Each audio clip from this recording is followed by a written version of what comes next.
Okay. We're streaming there apparently.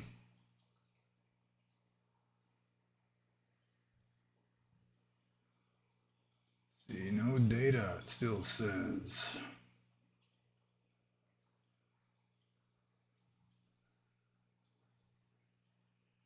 Well,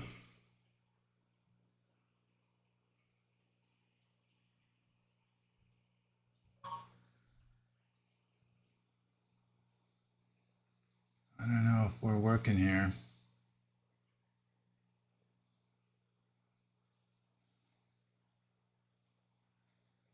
Let's see.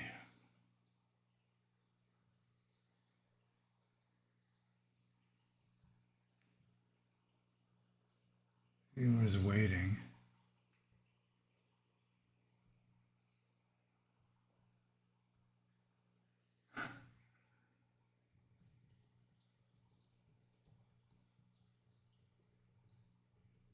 We've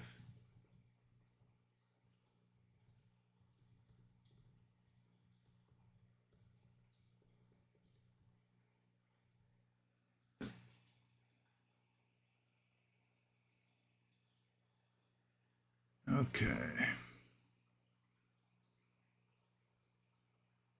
Enable auto start.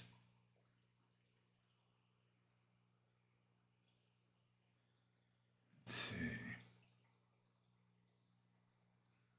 Go live. No data.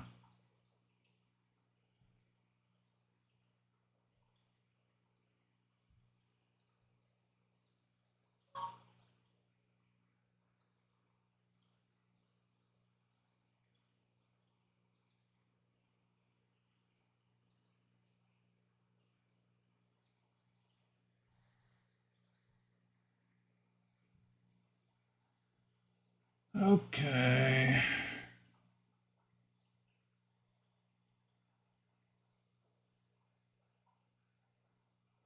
Settings.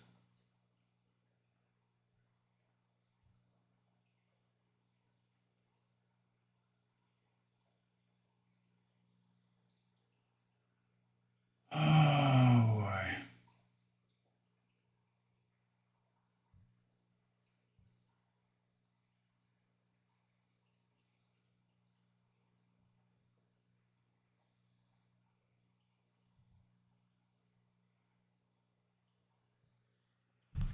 I'm not seeing it.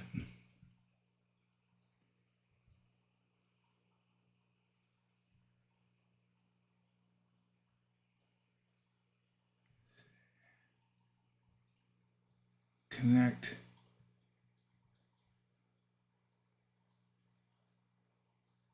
Scene collection.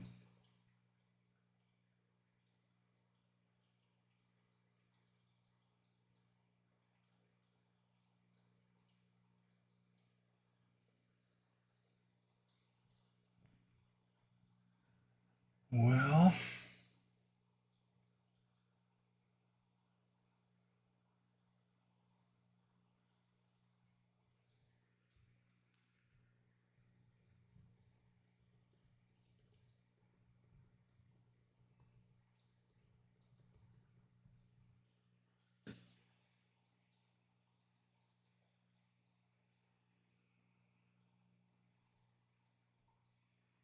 let's see.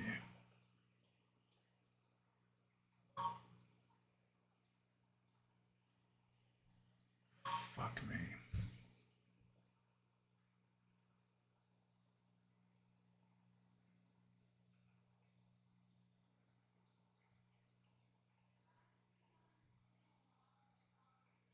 I can't hear what you're saying. Oh, okay. So, I have been told that I am live streaming, but nobody's telling me that I'm live streaming.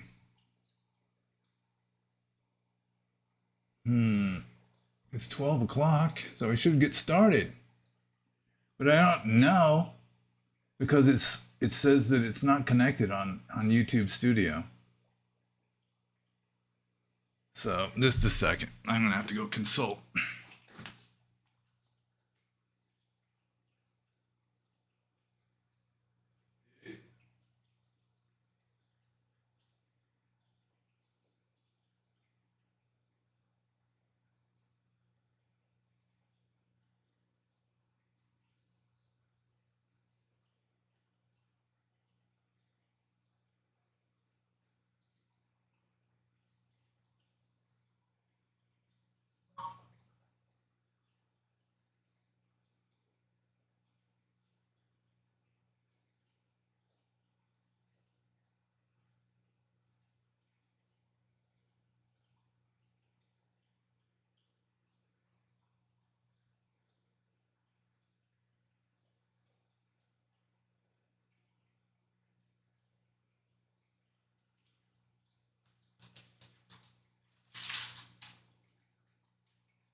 Okay.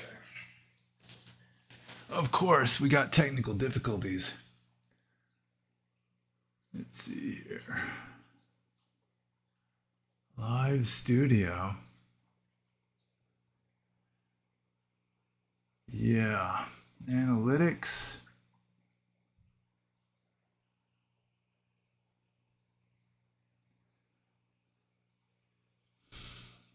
Damn. Still says no data. So I'm not exactly sure. See, I don't do this very often. Oh, here we go.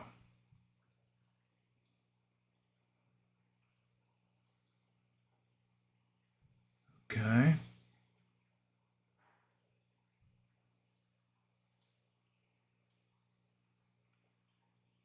I think maybe. Okay.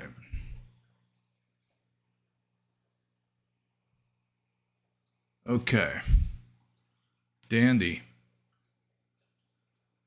I'm too close to being a boomer for this kind of stuff. So let's see here. I gotta go this.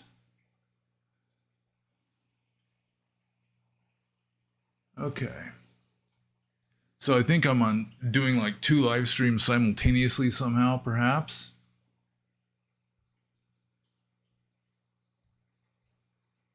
Okay. One moment, please. I gotta go consult again.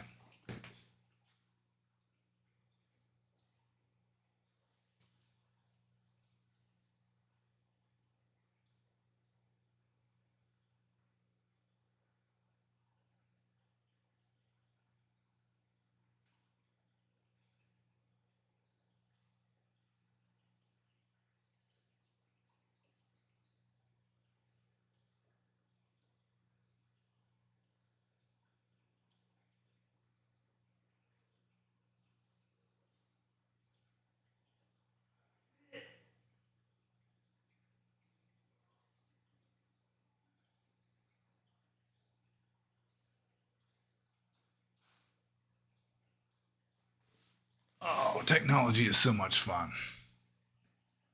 Okay. Okay.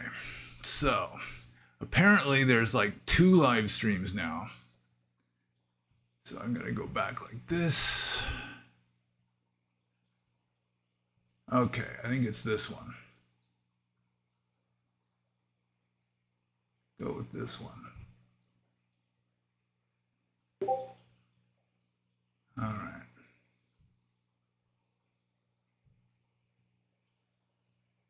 This is so much fun. I think it's this one now. Can someone tell me? Connect streaming software to start preview, but I've already supposedly done that and it says no data. So it's like I'm set up on one, but not on the other. And I don't know how to set up on the other. So I guess we're just gonna go with this one. Let's see here. Okay.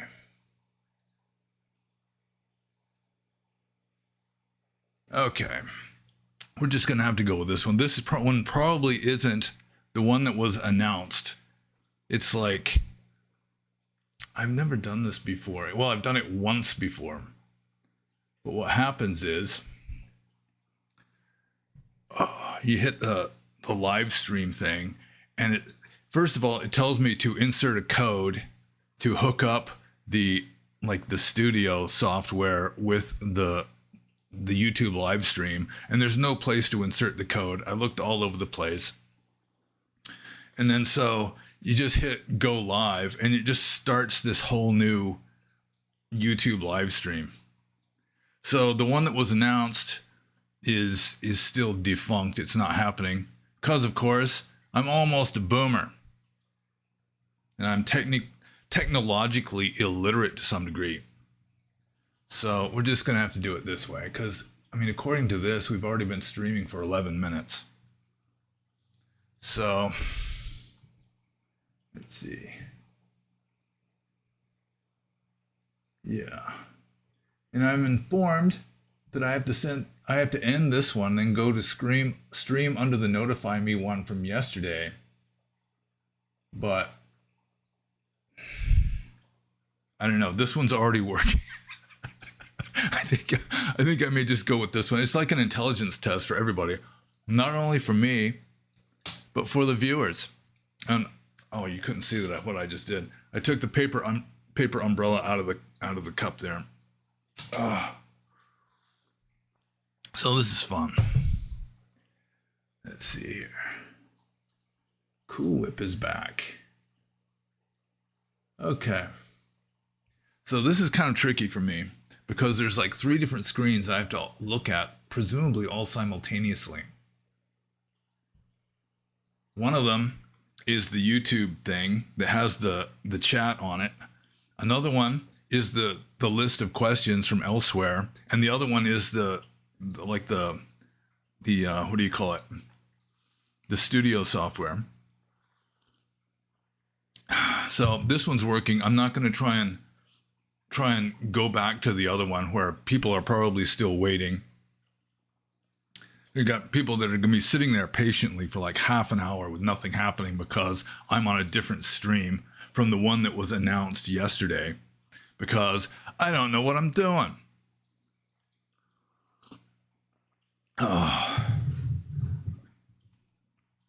Also, tomorrow's my first day of work after about a month between jobs, so that's kind of sort of increasing the amount of, like, I don't know, emotional tension or some such.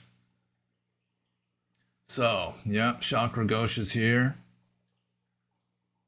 Al-Y is here. Okay.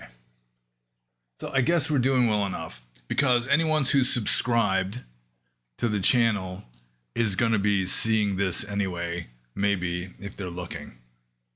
So I guess what I should do is just start answering questions. And while at the same time juggling several different screens. Okay. It may be that after I do this 5 or 6 times, I'll actually know what I'm doing. Or maybe someone who actually knows how to do this will give me the instructions, because I'm pretty good at following instructions. Figuring stuff out on my own, sometimes not so good. But if I have like cookbook type instructions, I do fairly well. So anyways, people who are asking questions on the other live stream that was set up yesterday and then I didn't know how to access it, you're gonna have to ask your questions again here, because that's one screen that I'm not going to be referring to in this process. So I guess I can start answering questions, and I'll do this. I guess what I'm going to do is answer questions from the chat, and then when there's a lull in questions from the chat, I'll go to the list from like the previous YouTube comments and from the Discord server and so forth. Yeah, okay. So I think somebody on the Discord server, speak of the devil, is providing the new link because the old link is not working so well. So let's see here. So if you can see and hear me, which could be a mixed blessing. Amy Christine says it seems fine. NPC number 6 giving me instructions that I was trying to follow, but okay. Let's see here. Cool Whip. I have a 5 Q&A marathon pending. Yeah, I don't think so. All right. So, Cool Whip has a question. Question number 1.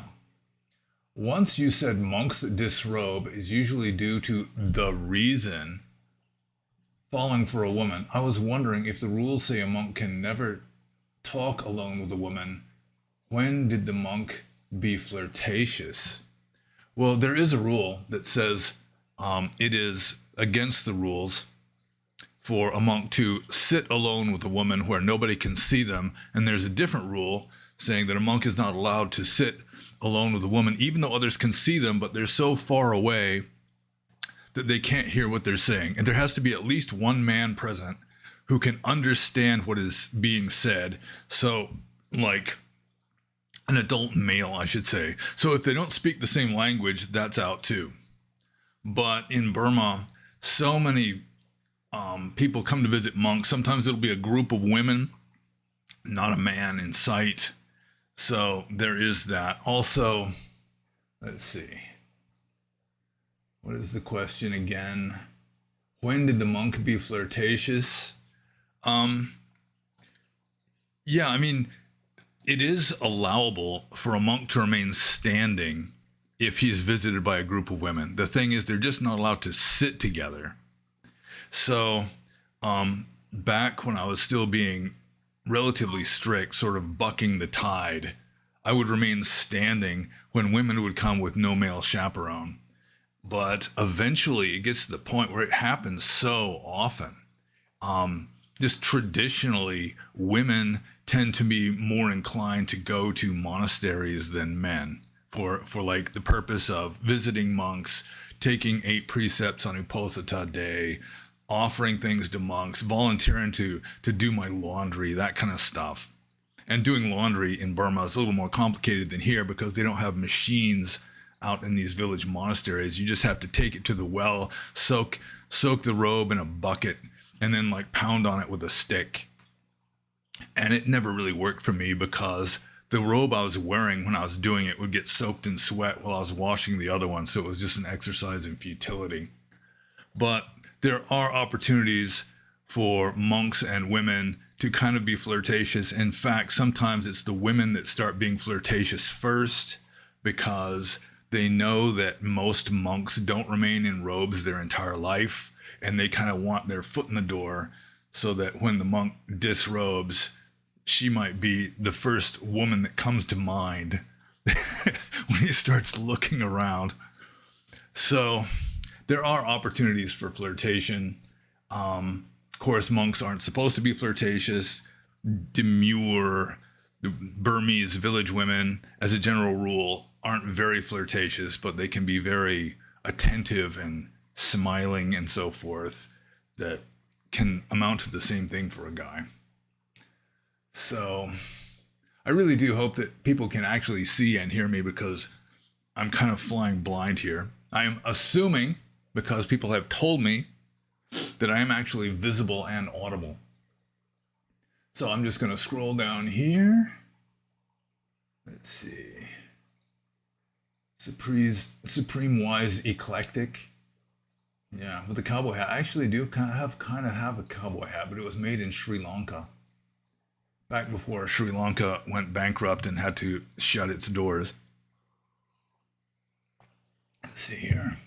Emperor Palpatine. Is calling it loving kindness a cringe attempt to pander to females and romanticists, or is it an attempt to pander to Sufi Christian love fanatics of their god?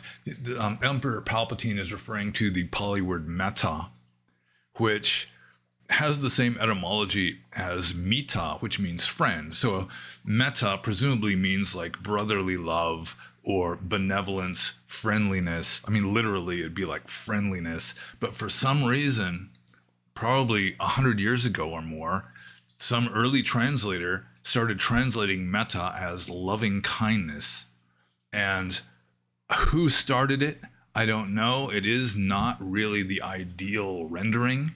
And I don't know why they called it loving kindness.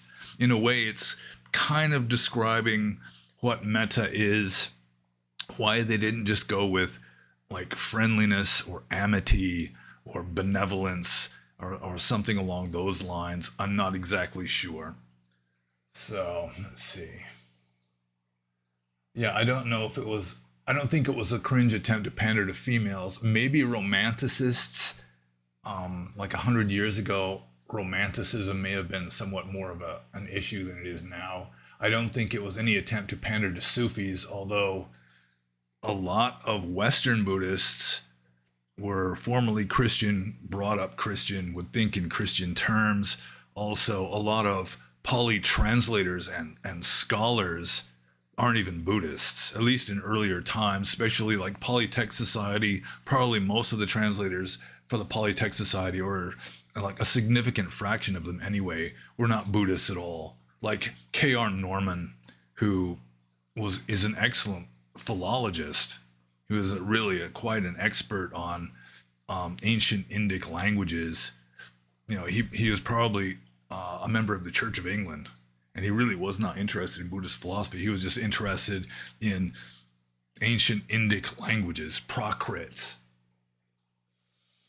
So it could be sort of Christianity more than anything else influencing the rendering of the word metta as loving kindness rather than something like amity or friendliness. So let's see here. Okay. Oh, here's somebody, Cherzaskas has asked a question, can I do an Appalachian English accent? And really, no, I can't do an Appalachian English accent. I can kind of do like Southern accents. You know, I can do a Burmese accent. I can really do like a half-assed British or Australian accent. But Appalachian, I think there's different Appalachian accents. Like farther north, you've got one Appalachian accent. Farther south, you've got a southern, like a different Appalachian accent. And who knows, it may vary somewhat from holler to holler in the Appalachians. You know, one valley may have a slightly different aspect or accent than it, you know, I don't know. So the answer to that question is no. Let's see here. So Samana. Oh yeah, I think this is even on the list too. So Samana, that was short for Samana something else. Let's see here. I might have it on the list here. Samana. Wherefore art thou Samana? Yeah. Samana recluse. That's it. So his last name is Recluse. So Samana says, what is your take on the Dhammapada by F. Max Muller? And I read it a very long time ago as a college student when I was systematically working my way through Max Muller's Sacred Texts of the East series in the university library. And it was so long ago that I don't recall the quality of the translation. It was an early pioneering translation, you know, probably late 1800s that it was translated. So he probably got a lot of the terms unorthodox, if not just flat out wrong. You know, it's like they hadn't settled on like standard renderings from Pali into English yet. So he probably wasn't calling metta loving kindness back then. But I really do not recall the quality of the translation. There are better translations. I think Buddha Rakita's translation is the one that I generally go to. So I can't really say. I mean, it was adequate. I don't recall it clearly, but I mean, I assume that it was an adequate translation with a few sort of minor misinterpretations and so forth, because it was an early pioneering work. So you're probably better off reading a later translation after a lot of the bugs have been worked out of the system. And then Samana Recluse's second question is, what is my take on the Sutta Nipata by V. Fowlsbowl? And I think Fausbol was like a Danish translator, also in the late 1800s. And I have to say that Fausbol's translation of the Sutta Nipata pretty much converted me to Theravada Buddhism. It wasn't so much his translation, which was adequate.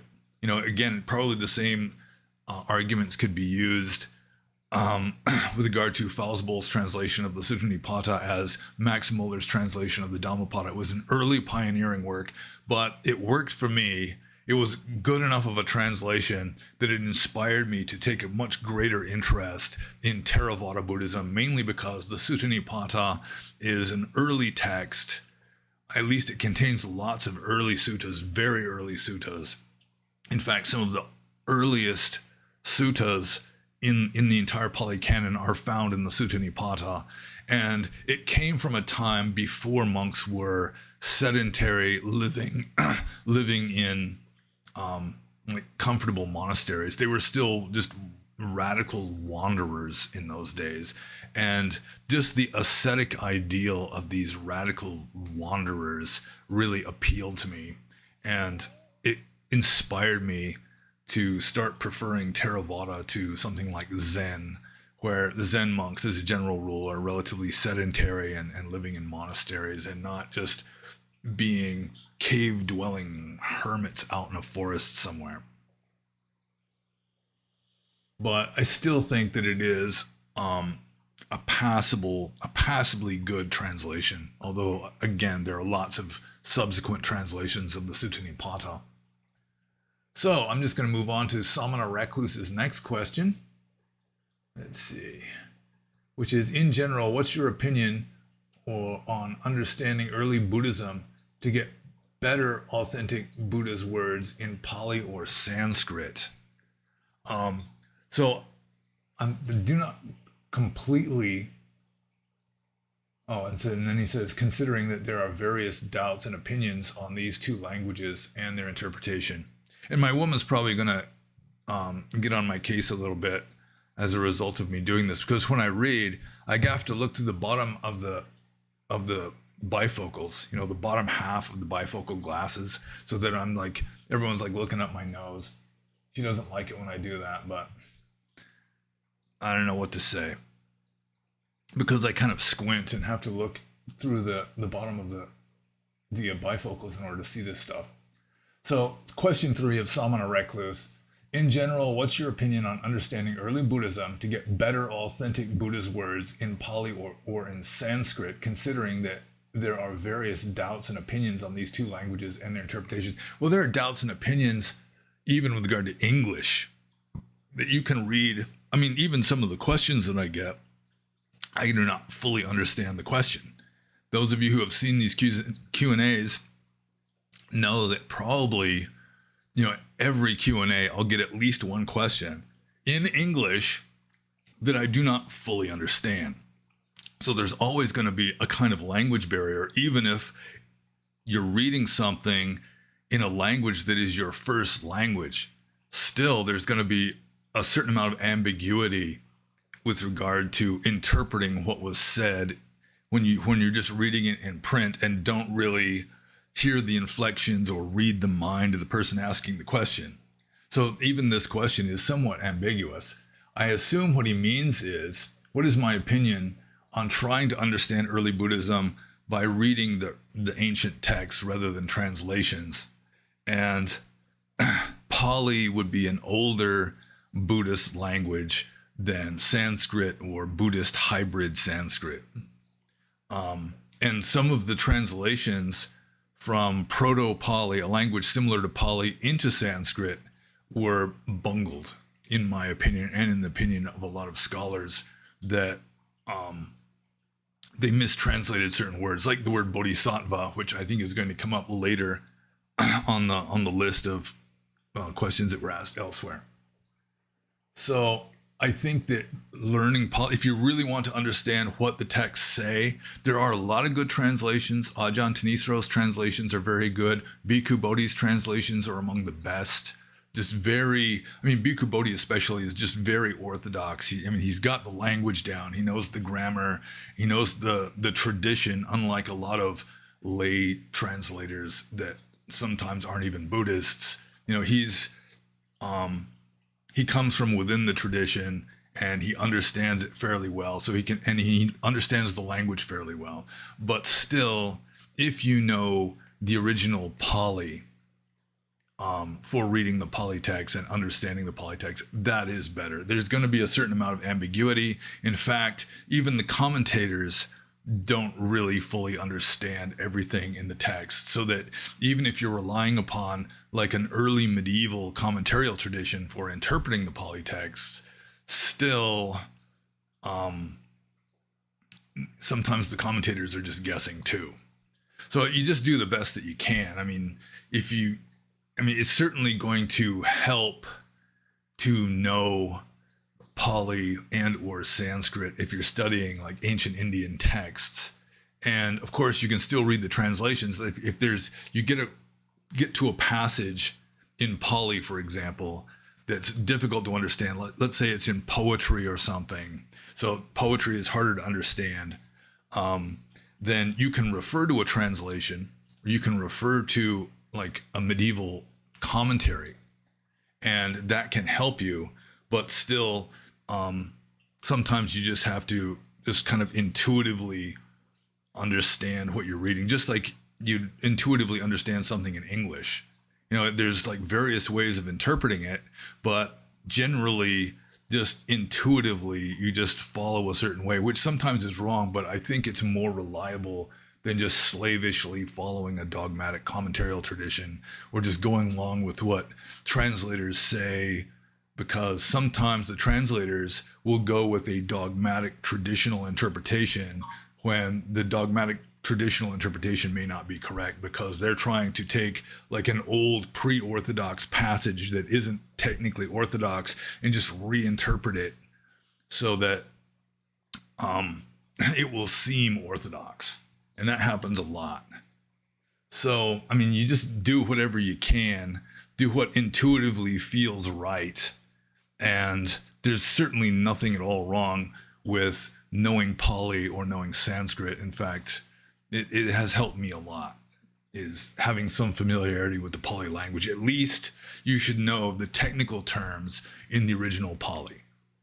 So, knowing what metta is, not just entirely relying on the word loving kindness, but, knowing like the technical terms, knowing what anussaya is, for example, latent tendency, that kind of thing. Kama, some of them are even practically English words now, like sangha. So, let's see.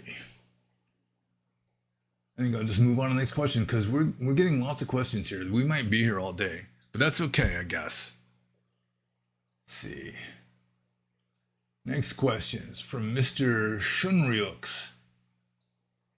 And Mr. Shunryux says, do you like to play video games, and are they good for building meditative concentration? There's two kinds of video games that I do play. I've got a Walking Dead zombie game. I think it's called No Man's Land on my phone, and I play that pretty much every day. It's a strategy game, and I like strategy, like planning stuff out, working out the best ways of doing things.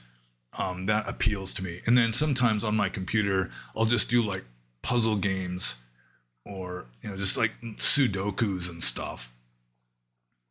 So I think for me, it's not so much good for building meditative concentration. It's really a different kind of concentration, but it is mental exercise. It's like you're exercising your brain on figuring out stuff, like a Sudoku or something. It's pretty much just like mental calisthenics, like mental push-ups or something. So yeah, it's not really good for meditation. It could be that you can find video games that are specifically designed to improve your like meditative concentration or some such. Just like there are video games that'll teach you how to type, that kind of thing. But yeah, it's, as a general rule, playing video games is a very different kind of samadhi than the kind of concentration that you need for good meditation. I mean, just the fact that it strengthens your mind, like if you're doing like strategy based or like quiz stuff, you know, Sudokus, that kind of thing, it can kind of strengthen your mind. It makes your brain maybe a little more muscular, but I don't think it's necessarily going to help you with meditation at all. In fact, it can be a distraction from meditation, especially if you're playing the video game instead of meditating. Okay, so I'm just going to move on to the next question here. And this is from Cool Whip. Question 2. My sister brought me full monk's robes from India. I'm not sure what to do with them. I assume I can't wear them at home, can I? When I become a monk, can I give it to myself? No idea what to do. So, I mean, there's no rule against owning monk's robes if you're not a monk. It may be, I would guess, that they're not made according to the rules of monastic discipline. I pretty much had to just have my own robes made by like a guy with a sewing machine or a woman with a sewing machine, like a villager who knows how to use a sewing machine. And it would be a non-electric one that's worked with a foot, like a foot pedal. And I would just have to give them instructions and be like their assistant to make the robe entirely according to the rules of monastic discipline, because most robes that you buy in a shop are not made according to the rules of monastic discipline. Even though they may advertise that they're made according to Vinaya, still they usually aren't. Like, for example, a monk's robe is supposed to be cut into pieces and then sewn back together. And a lot of what will be done in Burma is they'll just cheat. They'll just sort of like make a little fold in it and sew across that, so it looks like a seam that's holding two pieces together, when really it's just this ornamental kind of fold with a seam across it to make it look like two pieces of cloth were sewn together. So that's one thing you can do. I mean, if you don't want to keep them, you can offer them to a real monk, or you could wear them around the house if you wanted to. I don't know why you would want to, but the thing is, you can't try to pass yourself off as a monk. If you try to pass yourself off as a monk, that disqualifies you. You're wearing the robes by theft, by being a fake monk, and then that makes you ineligible to be ordained later on, supposedly. So, okay, I think I answered that one. So next question is from Chakra Gosha, who changes his name frequently, but Chakra Gosha is one of his more well-worn names, I guess. And he says, if the monk simply has a powerful animal magnetism, then he's giving off constant Riz energy, whether he wants to or not. So women fall in love even if the monk never talks to her. Okay, that's not even a question. So Chakra Gosha is being my extra special assistant, and he's helping me to answer questions. And it is true, there are some monks that have a powerful animal magnetism, so to speak. Man, I gotta scroll way up here again, because when more people add new stuff, it adds to the bottom, and then the scroll gets kind of screwed around here. Okay, let's see. Yeah, there are some monks that are just like hunky guys, I guess, and the village ladies are all being particularly demure and blushy and fluttery around him, which can complicate matters to some degree. So, next question is from Trzaskaziz. I think he spelled his name wrong here. Yeah. What do you do when a person spells their own name wrong? It's Trzaskaziz. Let's see here. Question 2. Somebody in the comments said that Ananda recited 82,000 teachings out of 84,000. Do people really believe that? Well, the person who made the comment apparently believed it. I've never really heard that before. I mean, it is considered that the Pali texts, especially the suttas, were all recited by Venerable Ananda at the first council. That Venerable Ananda was the Buddha's attendant, although he wasn't his attendant during the Buddha's entire career. He was his last attendant. I think the Buddha had like 2 attendants before Ananda, who, for whatever reasons, are not nearly as famous as Ananda is. And Ananda apparently, or according to tradition, had like a photographic memory, And so he just remembered everything the Buddha said so that he recited it at the first council, which is kind of an anachronism since a great many suttas probably were not recited at the first council. So I think some Burmese people might agree that the Buddha recited 82,000 teachings out of 84,000 just because going with the idea that he wasn't with the Buddha all the time. But I do think it's kind of an arbitrary estimation that became traditional dogma, and I don't think it necessarily has much to do with empirical objective reality. So I'm just going to move on to the next question here. Emperor Palpatine says, I don't see the danger of sensuality as the Buddha. That's heresy. See, I don't see the danger of sensuality as the Buddha taught us to do, but due to religious parents forcing me to not enjoy stuff when I was young, I feel nothing but bitterness. What am I missing? Man, let's see. I'm going to have to read this one again. I don't see the danger of sensuality as the Buddha taught us to do. Yeah, it's kind of a, I mean, it's not just the kind of blatant danger that you're going to see on warning signs near like high voltage wires or something. It's not that kind of danger. It's the danger of just kind of getting you lost in samsara as you wallow in it. But due to religious parents forcing me to not enjoy stuff when I was young, I feel nothing but bitterness. Yeah, the bitterness, I'm not exactly sure what the bitterness is directed towards. Is the bitterness directed towards the religious parents? Is the bitterness directed towards sensual pleasures? Or is the bitterness directed towards like not indulging in sensual pleasures? I don't fully understand this question, which just goes to show that even an English speaker reading in English will not necessarily understand everything that he reads. Yeah, I do not understand what the bitterness is directed towards other than, I mean, just there's no need for bitterness, I suppose. I mean, with regard to sensuality, there is what is called Nibbana, which is just sort of a feeling of just being fed up with it.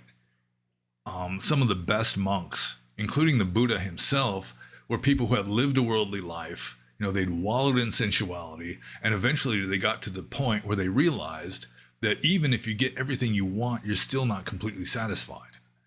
That you can have everything, you can have money, women, fame, you know, all the rest, nice big mansions to live in, nice car, of course, probably more like a chariot in the Buddhist time, and still you're just not satisfied. It's like a superficial kind of stuff that can't really deeply satisfy you.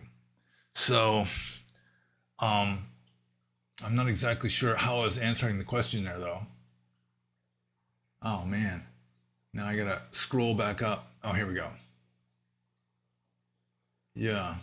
So really, I do not fully understand the question because I do not know what the bitterness is directed towards. But I think the main thing that you're missing is that really wallowing in sensuality, it's fun, but it always has a corresponding negative. So it's like a roller coaster ride, and it's very distracting, and it distracts you away from looking deeper within or just understanding Dhamma, really, because you're so distracted with samsara that you just cannot see past samsara. There's so much going on in samsara that you can't really penetrate through to, you know, what's on the other side, so to speak, to tear the veil, so to speak. So I'm not sure if I fully answered that question, though. So Chakra Gosha says, I was really impressed that Zuckerberg thought it was a worthwhile investment to buy the naming rights for loving kindness. Yeah, that could be a joke. Chakra Gosha is a wise guy. So I'm just going to move on to Cool Whip's third question. And Cool Whip's third question is, I've calculated that if I save up approximately 10,000 euros, I could fund to study a Bachelor of Arts in Buddhist Studies in Thailand, 4 years of student visa, time to learn Thai, and find a monastery. Thoughts on this plan? Well, my experience with monastic schools or poly schools is they are often snake pits. like scholar monks in Burma are just notorious. They're notoriously lax, sloppy, unconscientious monks. And so, if I was planning on becoming a monk, I think I'd just bypass any kind of degree in Buddhist studies. Ajahn Chah pointed out long ago that people that are learned in Buddhism tend to make less progress simply because their mind is so full of ideas and dogmas and philosophies and so forth that they're just stuck at that level and they can't really get past all of the intellectual stuff to get to what is really essential to Dhamma, because intellectual stuff is really more of a hindrance than a help. It can be a kind of skillful means towards the beginning of one's Dhamma practice, and it can also be sort of a guide to some degree, even in more advanced practice. But still, you're never going to understand Dhamma by thinking about it. You're going to understand, how to meditate, why to meditate. You get some kind of appreciation for that. But that's really all you need. You need to know how to meditate, why to meditate, and if you're a monk, you need to know, monk stuff. You need to know the rules. You need to know how to bake a bowl and sew robes and dye robes and that kind of thing. But with regard to philosophy, the less you clutter your head up with it, the better. Although some of us, we just have to have intellectually oriented, cluttered minds. And so you have to just sort of hold it with an open hand instead of a clenched fist, so to speak. Hold your views lightly as hypotheses, working hypotheses, rather than as dogmas. So, yeah, I'm not sure what kind of school the Bachelor of Arts degree in Buddhist Studies would be in Thailand.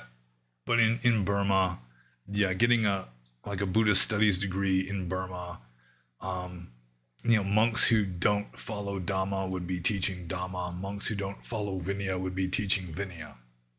And it's just, it's not really ideal.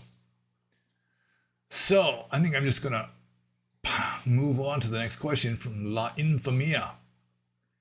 My parents, they were hippies in the 80s and 90s, and they converted to Vajrayana. And after reading about Theravada, for me, it seems like an Asian religion.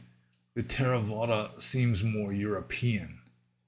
Well, Theravada is more Indo-European. It's more Aryan, I guess, than Tibetan Buddhism, because Tibetan Buddhism took a largely Indo-European tradition and then made it more Tibeto-Burmese. It's sort of the Tibetan languages are more related to Chinese than to Indo-European stuff. So yeah, the early Pali texts were more European in their mindset than later Tibetan and Chinese and Japanese kind of Buddhist developments.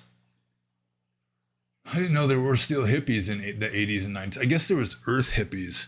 When I was in college, there was a kind of earth people that they were sort of like hippies, except they had jobs working on organic farms and so forth.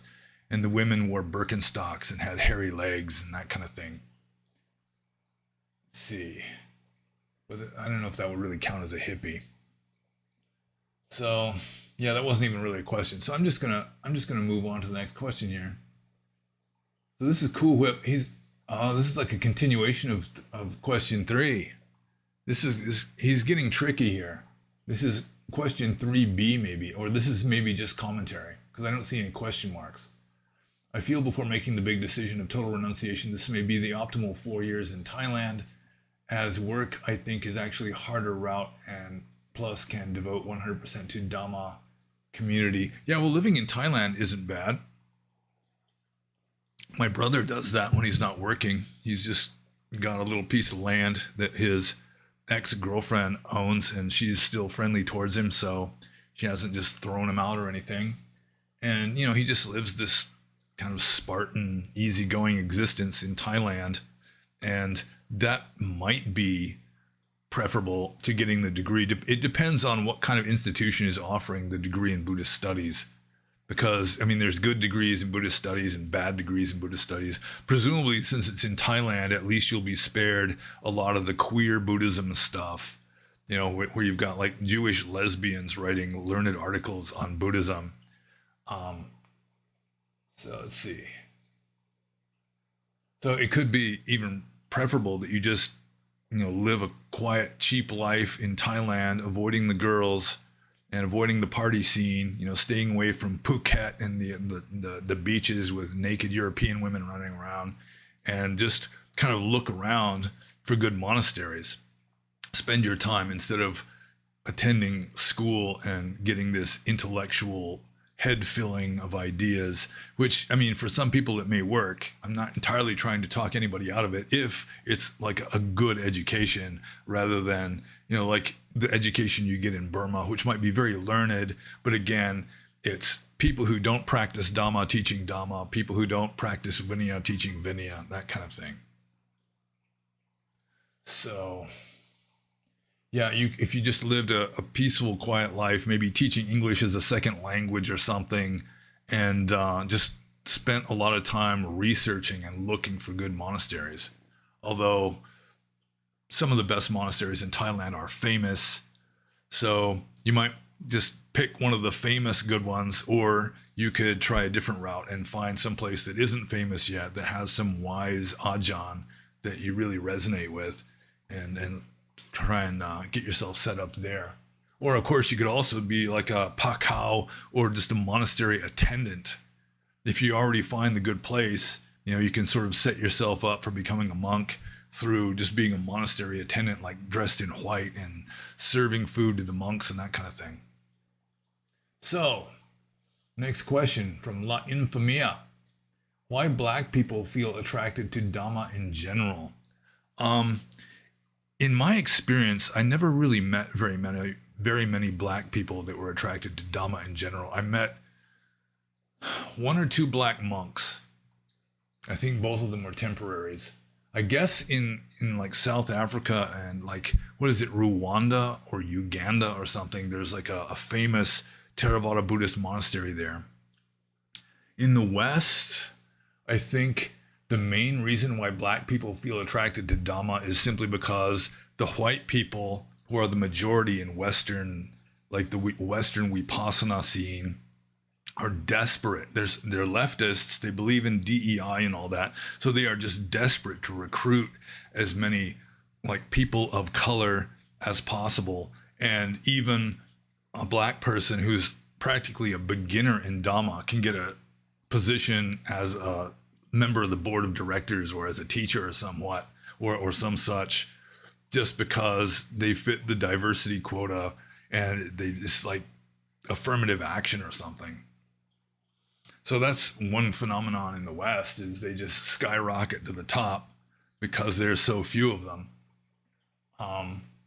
But with regard to people who just genuinely are attracted to Theravada just on its own merits, I mean, it can appeal to anybody. I mean, there's going to be people in any ethnicity that can appreciate Dhamma. So I assume there are people, black people too, who just can read a Pali text and it really resonates with them, and they think, that makes more sense than certain other religious systems I've been exposed to, so why not? So, let's see here. I'll just scroll down here where CK Alquist says, that's a good question, ? Let's see, I know a couple of black mediators, serious practitioners, and they can't get any of their black friends to sit a course or take any interest. Yeah, well, a lot of people like that. So, okay, Cool Whip is mentioning something to Trezaskaz's. Emperor Palpatine, is consciousness a bad translation for Vijnana? No, I think Vijnana is a good translation, or consciousness is probably about the best translation for Vijnana, although in Mahayana Buddhism, in Sanskrit, it's Vijnana, or Vijnana, and it means something else. It means something much more perceptual and cerebral. But yeah, I think consciousness is about the best translation for the Pali word Vijnana. So, let's see. See, Chepo's Gym. See, I have questions about how Theravada Buddhism look on conceptual and logical look of mind. Let's see. Questions about how Theravada Buddhist look on conceptual and logical look of mind. Well, Buddhism, on the one hand, has probably a more psychological approach to mind than just about any other spiritual system. Maybe some other systems, Indian systems, especially like yoga, might have a similar view. But so on the one hand, Buddhism has a very empirical, objective kind of approach to mind. With regard to the Abhidhamma philosophy, it's like Aristotelian, this complicated philosophy trying to explain everything with more or less success. But on the other hand, early Buddhism really just advised no kind of intellectual understanding of samsara in general, because it's not going to get you enlightened. No amount of intellectual understanding is sufficient for enlightenment. So that's probably the most profound understanding of mind, is realizing that just perception and mental efforts are just not going to help you to understand enlightenment, to eradicate delusion. That delusion is itself perceptual. And it's not just having wrong perceptions, it's just believing that your perceptions are real, whatever those perceptions are. So let's see here. Question from Al Y. How is someone without a self capable of voluntary action, reflexive power, or control of choice? Yeah, I think this is included on the list too. Reflexive power of control or choice, according to Jnanavira, and that includes practicing Dhamma. Okay, so how is someone without a self capable of voluntary action? All right, so first of all, voluntary action does not necessarily imply free will. Free will is ruled out in Theravada Buddhism, in the suttas. For example, in the Anatta Lakkhana Sutta, which is considered to be the Buddha's second formal discourse after he became enlightened, he says that with regard to any of the five khandhas, you can't say, let it be this way, let it not be that way, and have it reliably happen. And one of those khandhas is Sankhara Khandha, which includes will. It's mainly will or volition. So we don't have full control even over our own volitions.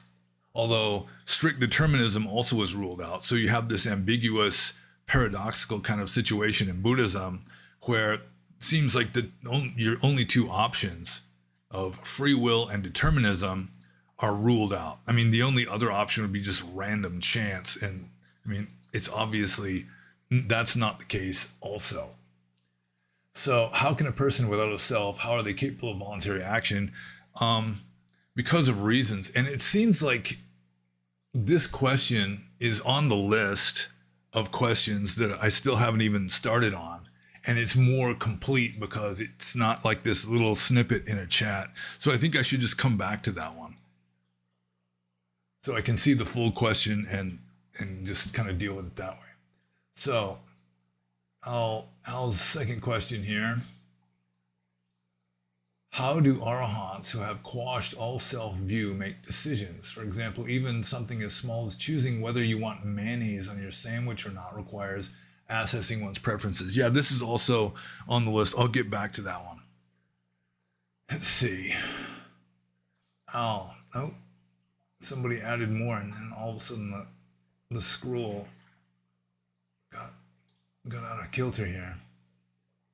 Okay, Al, which I don't see how can be wholesome. Okay, yeah, so this is all, he's still asking in several installments the same question that I've already got written down. So yeah, he says all one question. So it's just easier for me to deal with it in large print and absorb it all at once and then answer the question that way. So probably, let's hope in a half hour or so, I'll be able to get to the list of questions that's already composed from people asking elsewhere and address it there. So Emperor Palpatine says, have you noticed the commentaries from the Mahayana Sarvastivada seem to have a much better understanding of Dhamma? For example, Vasubandhu's commentary seems much closer to the suttas than Buddhaghosa. Yeah, I have read that. I haven't really read any kind of commentarial literature from Mahayana or Sarvastivada other than maybe just excerpts, passages from it. But I have read that Sarvastivadin commentarial tradition actually comes closer to the spirit of the suttas than Buddhaghosa's attempts. So yeah, there is some truth to that, or at least so I have read. But then again, there's always going to be certain points, like the Sarvastivada Buddhists understood certain points better than the Theravadins and vice versa. So there's always going to be pros and cons, or pluses and minuses. So, Rebellious Monkey says, you have stated that you are not sure if enlightenment holds any meaning within samsara. What conditions would need to be met for enlightenment to hold meaning in samsara? Well, complete absence of delusion, for example, complete absence of greed, hate, and delusion, or lobha, dosa, and moha.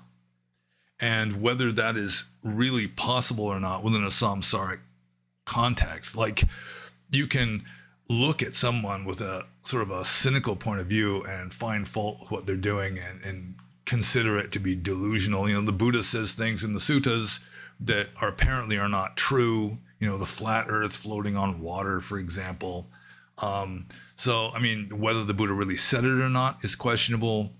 And if he did say it, you know, he's just, I mean, it doesn't necessarily imply that even though at a surface level you appear to be delusional, it doesn't mean that you really are delusional, because it may be that you're just speaking the worldly language that your hearers will understand and be able to accept. And so you're sort of injecting Dharma teachings into this worldly point of view that is ultimately delusional.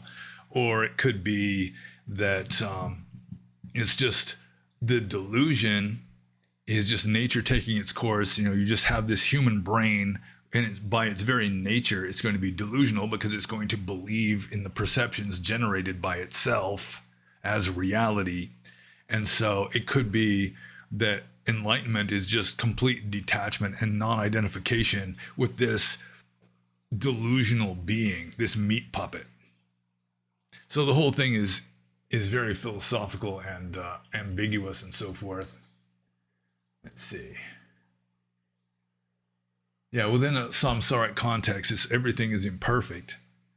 You know, it's like everything is dukkha within a samsaric context. So you have to go beyond samsara, but then the body that's moving around and making noise and saying things is still essentially in samsara. So it's like that's not the part of your mind that's enlightened, in a sense, or at least some people could argue that way. So let's see here. Connor Donahoe. Connor. Let's just say Connor. Let's just keep things on a first name basis here. Isn't infinite consciousness, which you claim as Nibbana, not just the sixth or seventh jhana of infinite consciousness?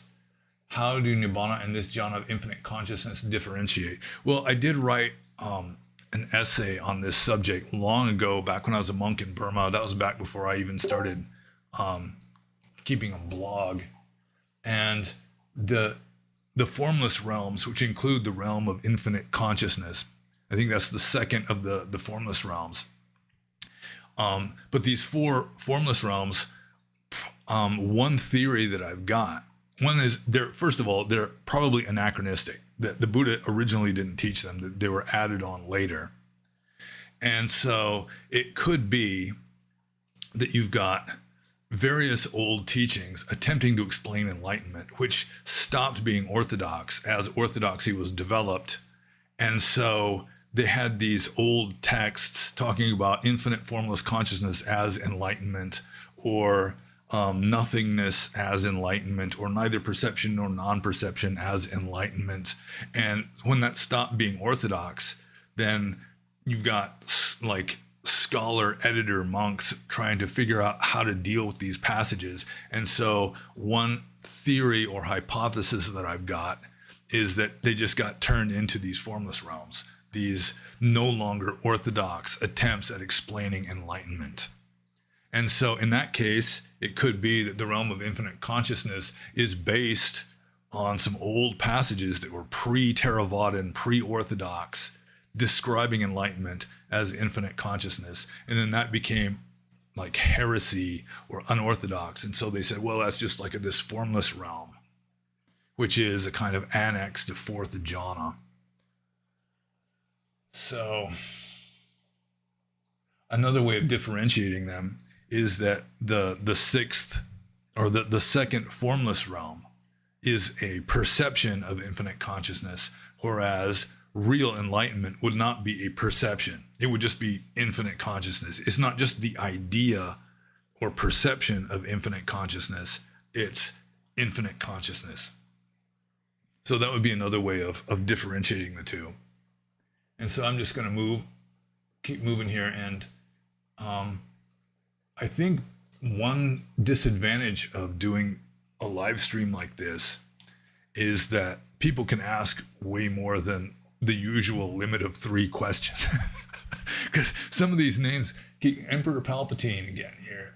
I remember you said Arupa states were added later. So what do you make of the mention of infinite nothingness mentioned in Parayana Vaga?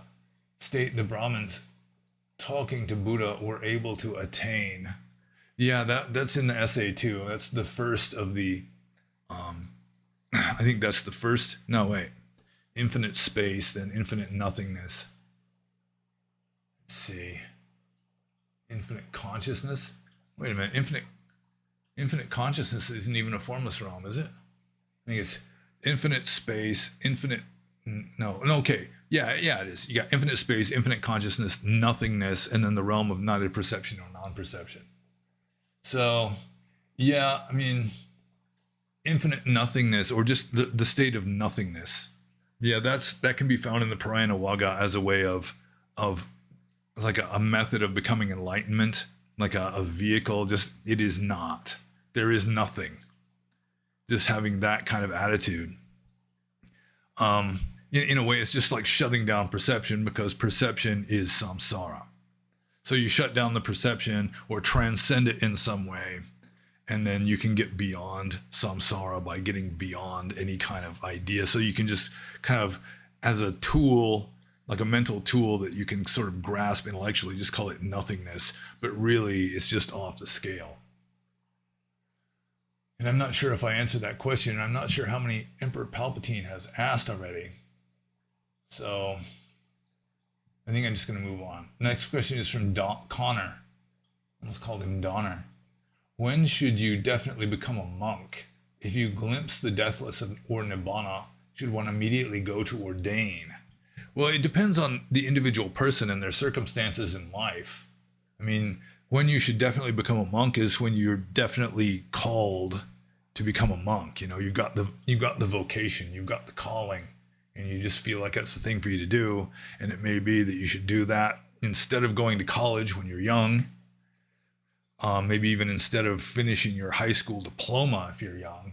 But I mean, if you're old, then, I mean, whenever. I mean, any time to become a monk is, I mean, from the Orthodox point of view, is better than not becoming a monk at all, unless you've got some kind of, you're in debt. You got to pay your debts off before you can become a monk. You know, you've got obligations to serve the government. You know, like you're in the military or something, you're going to have to be discharged before you can become a monk.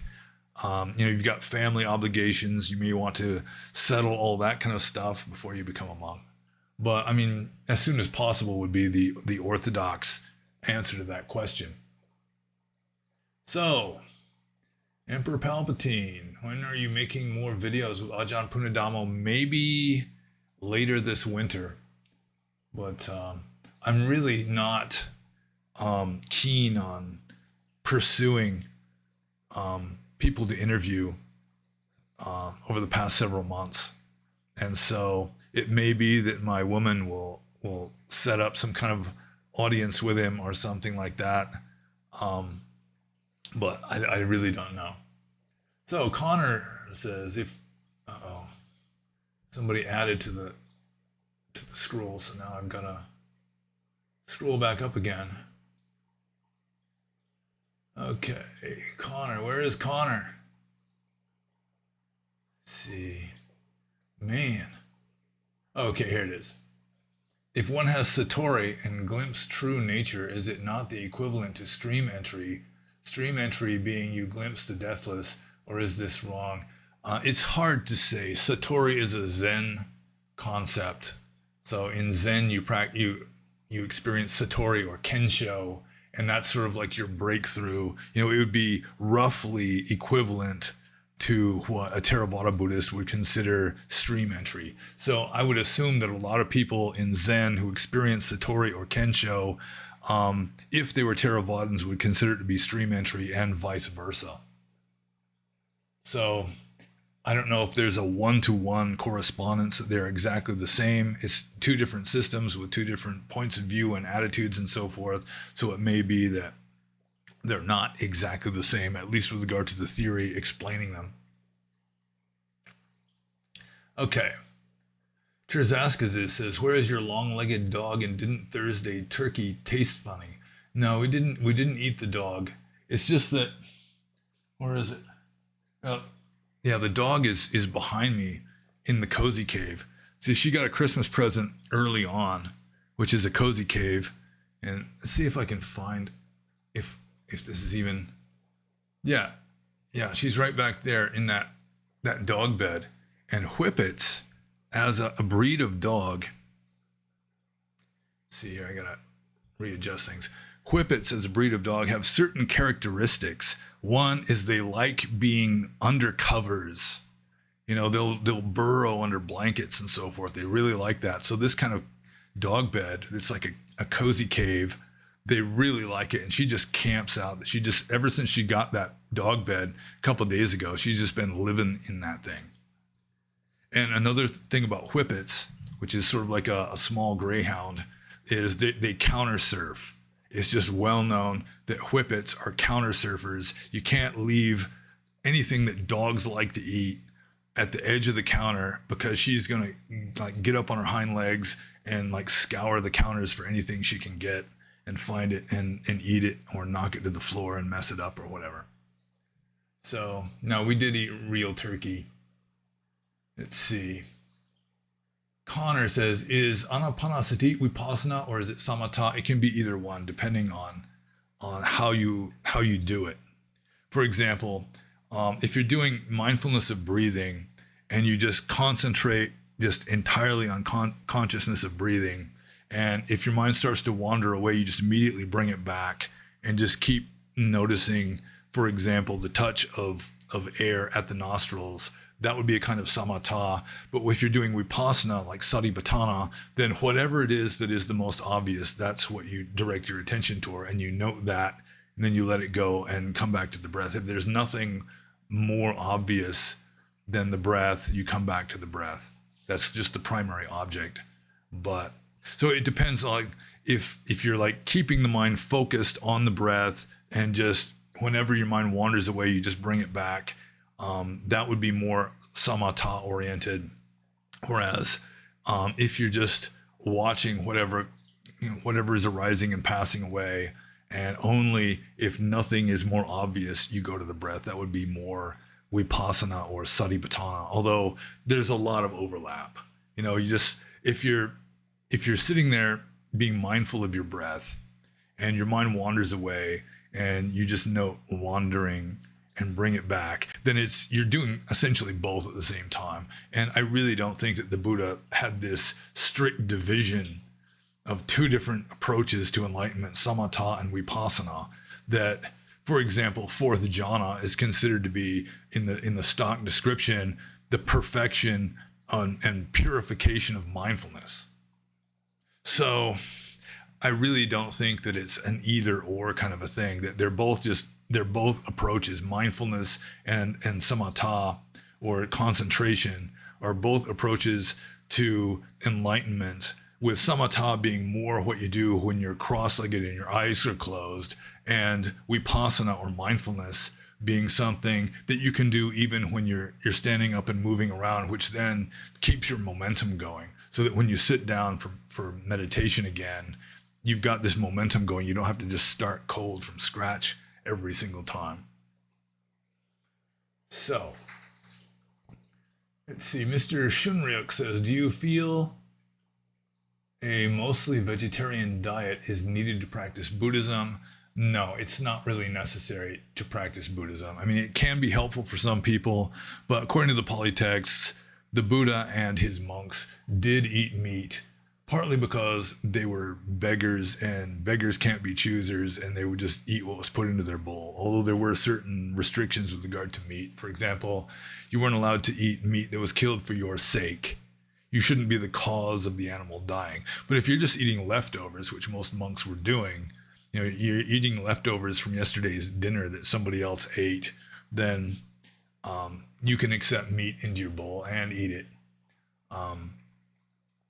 According to tradition, Devadatta, who is sort of like the Buddhist Judas Iscariot, tried to reform Buddhism during the Buddha's own lifetime. He was insisting that the Buddha should be stricter, and he insisted as one of his points, he had a number of points that he wanted to enact in the Sangha. One of the points was that all monks should be vegetarian, and the Buddha said, no, we're not going there. If monks want to be vegetarian, they can be vegetarian, but he's not going to make it mandatory. So it's not really necessary, although there is probably some truth to like what yoga teaches, where you've got some food is rajasic, some food is more conducive to passion and so forth. And that's generally meat and like spicy food, whereas other food is more sattvic, more conducive to calmness and clarity, which traditionally has been, let's see, fruits, nuts, grains, and dairy products mostly. And then you've got tamasic foods, which are even worse than rajasic foods, which would be like stale, moldy, kind of like preserved foods. I would guess that something like pickles might be tamasic. Mushrooms, I've been told, are tamasic.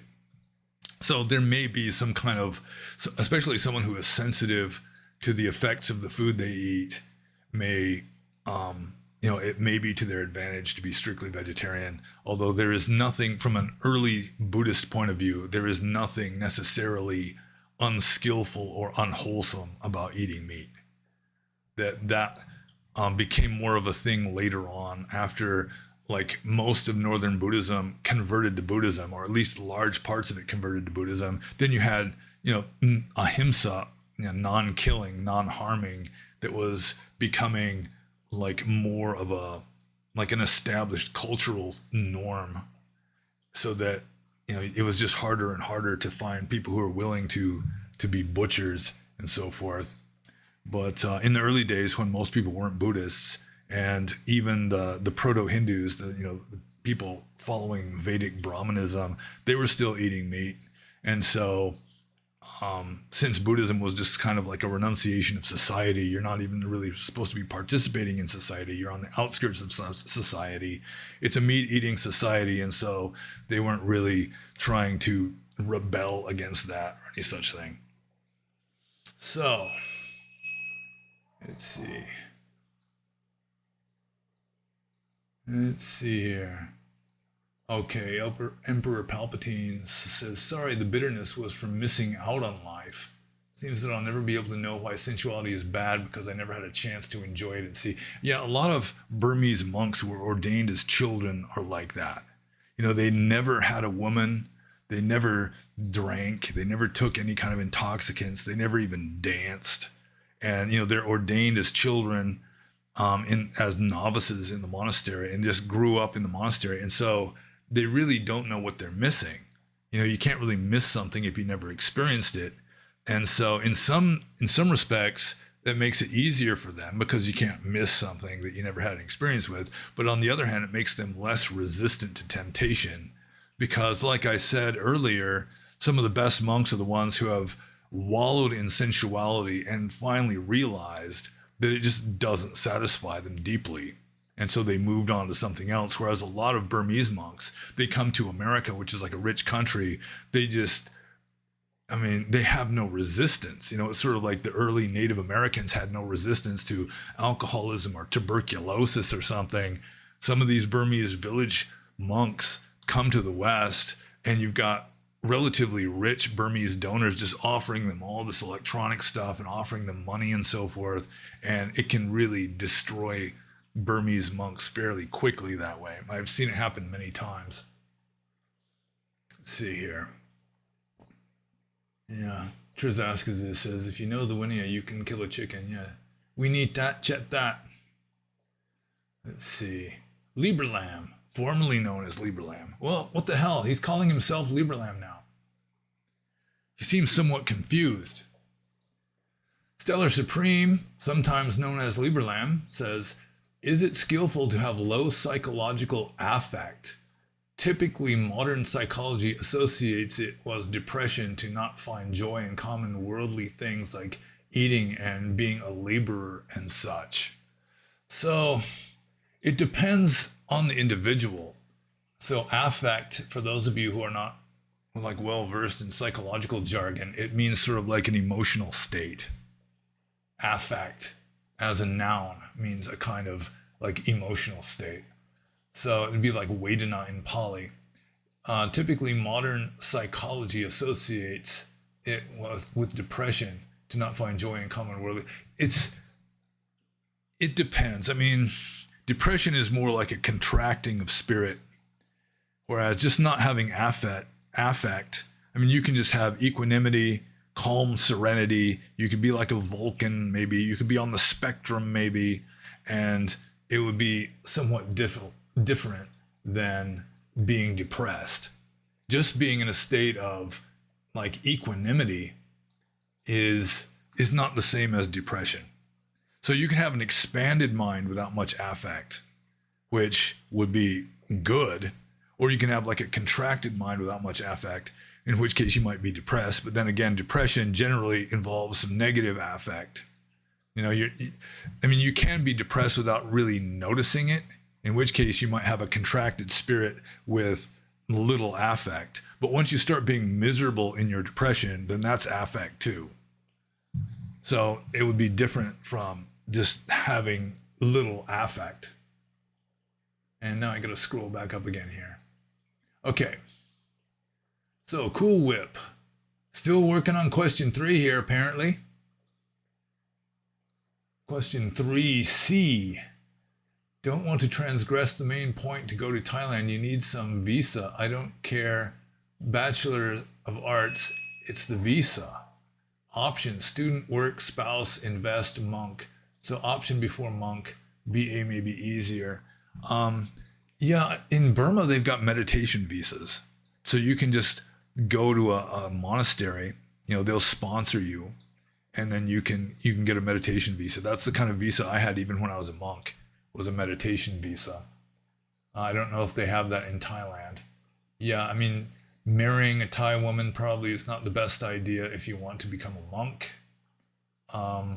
Working, yeah, like I said, maybe English is a second language or something. Yeah, well, I mean, just look into the school, and if it's a reputable school that isn't a kind of monastic snake pit, then yeah, it may be the way to go. I mean, as I've been saying, it depends a lot on the school, and you've got to be real careful because some monastic type schools really are just notoriously lax and sloppy and unconscientious with regard to Dhamma in general. So, let's see. Just working down here. See, Trzaskis is so. Okay, let's play a very mature and sophisticated game of where are you from? I'll start. And he says Poland. Okay. So that's not a question. Let's see. Cool Whip.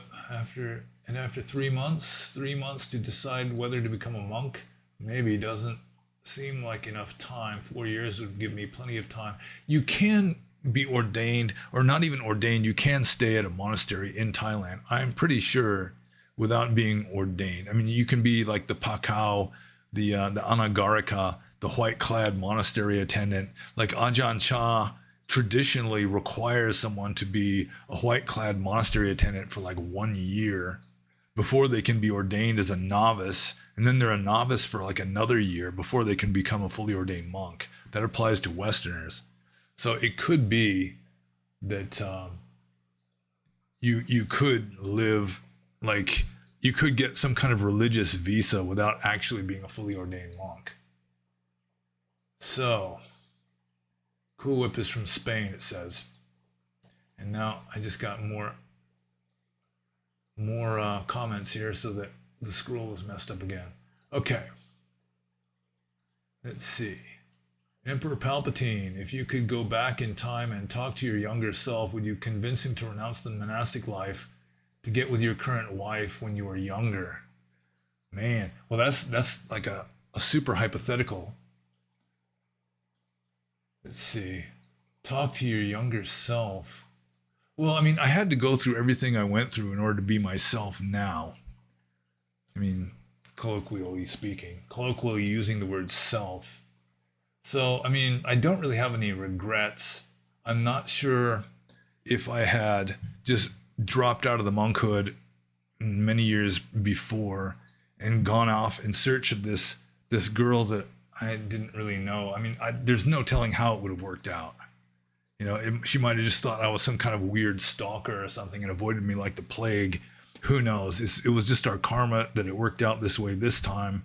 And so I really shouldn't have any regrets or wish that things had been different. But we're together now, which is very nice. Let's see. Cool Whip. Question 4, apparently. The Tibetans have totally dominated Spanish Buddhism. I think the Spanish need a guru, an exotic virgin similar to a Virgin Mary, JC. They can't escape the cow. Okay, that's not even a question. Okay. Let's see here. Judge Caligula Bushman. What can one say to pagans or even Christians who argue that Europeans or American whites shouldn't be Buddhist because our ancestors weren't? Thanks. Well, I mean, their ancestors who are the first or the first Christians, I mean, their ancestors weren't Christian. So, I mean, if you go back far enough, you could apply that very same argument to any religion, because the first people that convert to that religion, their ancestors didn't follow that religion, did they? With regard to Buddhism, though, I mean, it's more Indo-European, I guess, than Christianity is. Although Christianity has absorbed so much Indo-European culture that, I mean, it's probably closer to like late Roman paganism than it is to Judaism at this point, especially like Roman Catholicism, that it absorbed lots and lots of pagan elements just to make it easier for people to convert. You know, it was a smoother transition, you know, just like repurposing pagan holidays like the feast day of Sol Invictus as a Catholic, you know, a Christian holiday called Christmas. You know, it just made it easier. So a lot of the like Christian Catholic mass and so forth is repurposed like pagan ceremonial stuff. So I do think that Theravada Buddhism it comes closer to an Indo-European, like a traditionally European point of view, in many respects anyway, with regard to its general attitude, than like Christianity or Islam, or the attempts to revive European paganism, which is a kind of LARPing, it seems to me. It's like making a replica. I mean, you can't really know exactly for sure, especially the esoteric stuff that wasn't recorded, or it was recorded and then all the books were burned when Christianity took over. So, yeah, trying to revive European paganism is, I mean, you're just creating a replica and kind of LARPing for most people. Whereas Theravada Buddhism, it's one of the most Aryan, so to speak, one of the most Indo-European traditions that is still an extant, unbroken tradition. Some of the schools of Hinduism, like Mimamsa, I think, no, is that right? Mimamsa, I think, comes closest to just the primordial Vedic Brahmanism, where they're still doing fire sacrifices to the Vedic gods and so forth. But Buddhism works better than that. People are much more inclined to accept a kind of skeptical, philosophical, non-theistic approach to reality than just going back to worshiping Agni, the god of fire, and so forth. So let's just scroll down here. Don Fade says, how do I get on your Discord server? Well, you're going to have to find my email, or if you know somebody else who's on the server, you can probably do it through them. But if you want to contact me, you'd have to find my email in my URL links and contact me through that. But I can't really just broadcast an open invite to everybody indiscriminately, because then we'll get lurkers and so forth. So, Emperor Palpatine. So he's refraining from asking more questions. That is appreciated, because I still got the list. It's not a very long list, because I think a lot of people are just waiting to put their questions in the chat. But there is a list that I am going to have to get to. So is there a difference between an incel and a monk? Yeah, obviously a monk is ordained. Furthermore, a monk tends to be ordained voluntarily. So he's not involuntarily celibate, he is voluntarily celibate. He is a volcel. Although probably a lot of incels do become monks, and then they're just sort of, to some degree, it might be called a cope. But in my case, I was voluntarily celibate and was ordained, which made me a monk instead of an incel. So, let's see here. Looking for the next question here. Here we go. Hui Cheer. I really do not know how to pronounce such names. He says, were you introduced to Asian black magic in Burma? Do you believe the effectiveness? Thai monks seem to practice it. There is some black magic in Burma, and I didn't experience it directly, but I had a lot of Burmese people warn me about it. Be careful about witches, for example.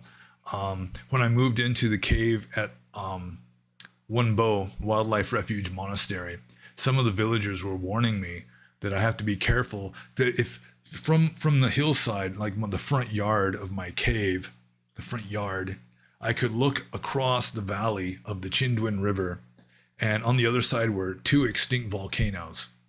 And one of the extinct volcanoes had some sort of alkali lake, like a crater lake at the top, and it was used for, there was a little factory there extracting alkali from the water for the sake of making laundry detergent or something. But there was this other smaller, older extinct volcano, and there were two witches supposedly who lived on the slopes of that volcano, and they had already been messing with monks. It's like one of them was infatuated with a monk who had lived in the same cave that I lived in, and he kind of rebuffed her. He didn't want to have anything to do with her, so she drove him insane with witchcraft, that kind of thing. So many stories you can hear in Burma about sorcerers and magicians and witches and so forth. There's a saying in Burmese that 1 out of every 7 houses houses a witch. So they definitely believe in witches. Also, dark magicians. I can't remember if I mentioned it recently, but there was a relatively famous Sayadaw called Tanjidon Sayadaw, who taught a system that was fairly similar to the Mahasi method, although he emphasized a lot of standing meditation. The walking meditation was a little faster. He wasn't emphasizing the rising and falling of the abdomen like Mahasi, but was more just standard Anapana. But anyways, there was a monk back in the early 90s who wrote a book with a title in Burmese like Dharma Battlefield. And he was calling out Tanjidong Sayadaw for being a necromancer and black magician. And whether Tanjidong Sayadaw was a necromancer or not, I don't know. But I have had monks explain to me how necromancy works in Burma, where you put out raw meat and raw blood for the spirits. It's been a belief in Asia since ancient times that spirits feed on raw meat and raw blood. So you just keep setting it out there so the spirits can feed on this raw meat and raw blood until they're jonesing on it. And then you can say, well, you're going to have to do my bidding before you get any more of the raw meat and raw blood. And then the spirits will start, in a way, they'll be like drug addicts enslaved to their dealer. They'll be having to do this, that, and the other in order to get their fix of raw meat and raw blood. And that's how necromancy tends to work in Burma. And I've had people explain it to me, but whether it works or not, I have no idea. It could be just scroungy village dogs coming at night and eating the raw meat and the raw blood. But the monk who wrote that book denouncing Tenjin Onseato, turned out that he became very much more famous internationally later on, because that's the same Ashin Wirathu who is like a leader, if not the leader, of the 969 movement, which is opposed to Islam growing and spreading through Burma. So, let's see. Judge Caligula Bushman. I had a mystical experience when I was in Bodh Gaya. It was only a split second. Does Buddhism have an explanation for this experience? Thanks. Probably, although really you can't say exactly what the experience was. I mean, it could have been a flash of insight, or it could have been, let's see, just a sudden meditative moment or some such. But it's hard to say. But yeah, I've experienced mystical experiences many times, and I mean, Orthodox Theravada might not be able to explain it very clearly, because they're pretty much, Orthodox Theravada is pretty much chained to the Abhidhamma philosophy and the commentarial tradition, so that you have to find your explanations there rather than in the suttas themselves. So it's hard to say exactly. If you just had a mystical experience, there's a good chance that it could be called a flash of insight, like vipassana. But I mean, I'd have to know more about it really to make any kind of statement on it. So I'm just going to move on to Robert's question. Frequently in meditation, I end up in a state of sloth and torpor after watching the breath for a while. Rather than being more wakeful, I become sleepy. Any tips? Well, walking meditation is good for when you start getting sleepy. I remember, I think it was Jack Cornfield, when he was living in Thailand. I think he was practicing under Ajahn Chah at the time. Ajahn Chah had him meditate on the edge of a well. And wells in Asia, there's not just this little metal tube. It's a big, wide, like brick-lined cylinder going down, maybe 6 feet across, with a big bucket and a pulley at the top. And he was sitting on the edge of that, meditating, and he just could not fall asleep. He was terrified of just falling over backwards and falling 70 feet down this well. But I mean, there are things you can do. Walking meditation is good. Drinking coffee is something that I started doing after about 10 years as a monk.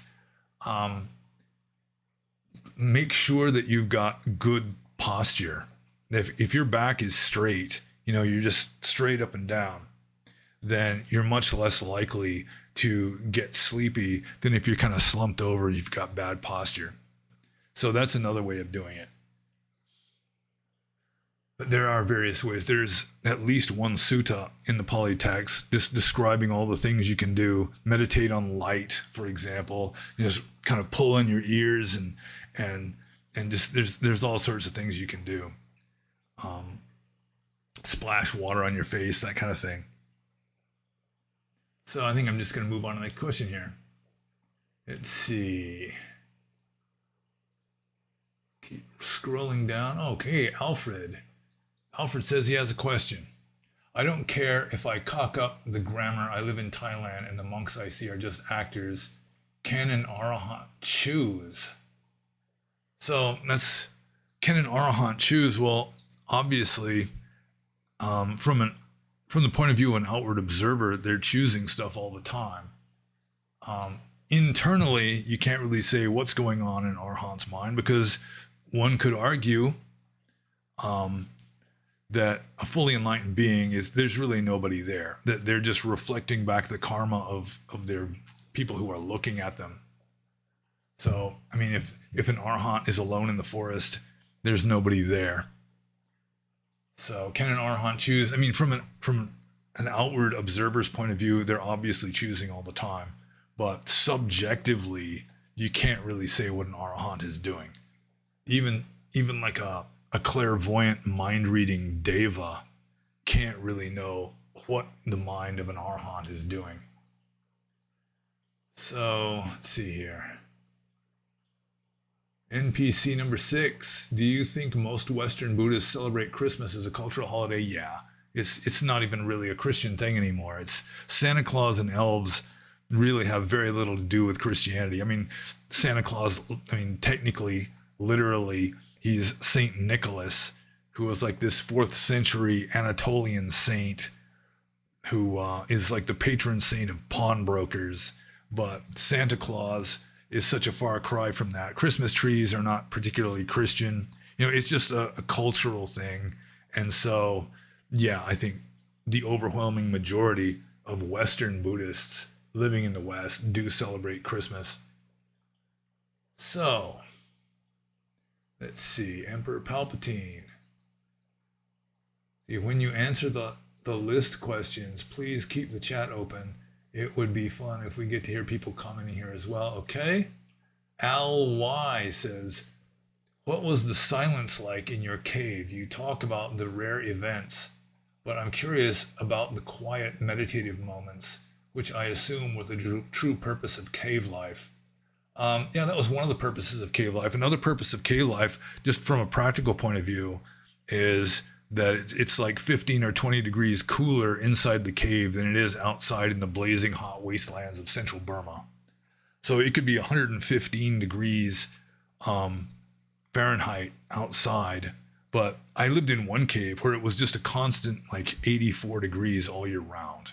It was sort of like the well water. It was so deep into the hill that it was sort of like the average temperature of summer and winter, day and night, was just a constant 84 degrees.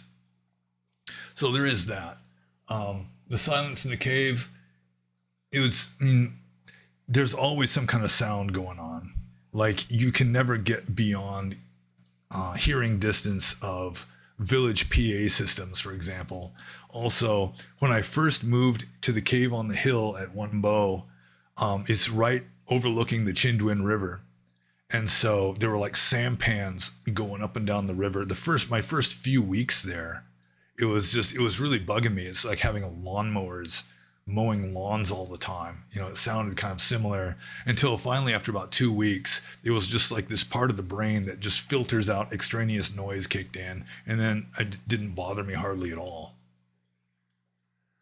So the silence, like in the cave, you never have total silence. Even if there's birds chirping outside and crickets at night, and also you just have like this feeling of static in your ears, sort of like a mild hum, which is caused by, who knows, your blood pressure or something. Sometimes you can hear your own heartbeat. You can hear yourself breathing. You can hear yourself kind of rustling around, changing positions in the cave and so forth. So, it was quieter than being outside, but still, it was fairly quiet. It depended on what part of Burma I was in, which cave I was in. Sometimes it's like crows outside. I'd have to go out and chase the crows away, or rats gnawing on the thatched roof in the shelter outside the cave. I'd have to go and chase the rats away, or cicadas sometimes. They're just ear-splitting, so loud. Some crickets also can just be ear-splittingly loud. So, yeah, there is quiet, but relative quiet, but you never find real peace and quiet anywhere in Burma, because, for starters, you have to be within walking distance of a village where you can get your alms food, which means that you're within hearing distance of monks chanting over loudspeakers, or cheesy pop music being played over loudspeakers, or just announcements being made over loudspeakers. So, next question from Gary. Do you think Thomas Merton was assassinated? I don't think so. I think it was like a ceiling fan just fell on his head in a freak accident. Or maybe it wasn't a ceiling fan. It was some kind of electric fan that fell on him, hit his head, and just electrocuted him. So I mean, he was in Thailand at the time too. He was like in Bangkok, Thailand, to attend some international religious conference. And this electric fan just hit him in the head and electrocuted him instantaneously. So it just seems like it was a freak accident. I don't think Thomas Merton was high enough up on any government lists to warrant assassination. So I'm just going to move on to the next question. This is Rebellious Monkey. Do you and or Theravada reject compatibilism, the philosophy that free will and determinism are not contradictory and play equal roles in action and decision making? No. Let's see. Do I and or Theravada reject compatibilism? Yeah, I think both of us would. Since free will and determinism, I mean, free will is just logically impossible, for starters. You know, like Albert Einstein, who was no idiot, by the way. Albert Einstein used to say he had no idea what people were talking about when they would talk about free will, like a rationalist. And Einstein was one. He was kind of a Spinozist. Baruch Spinoza also was a rationalist.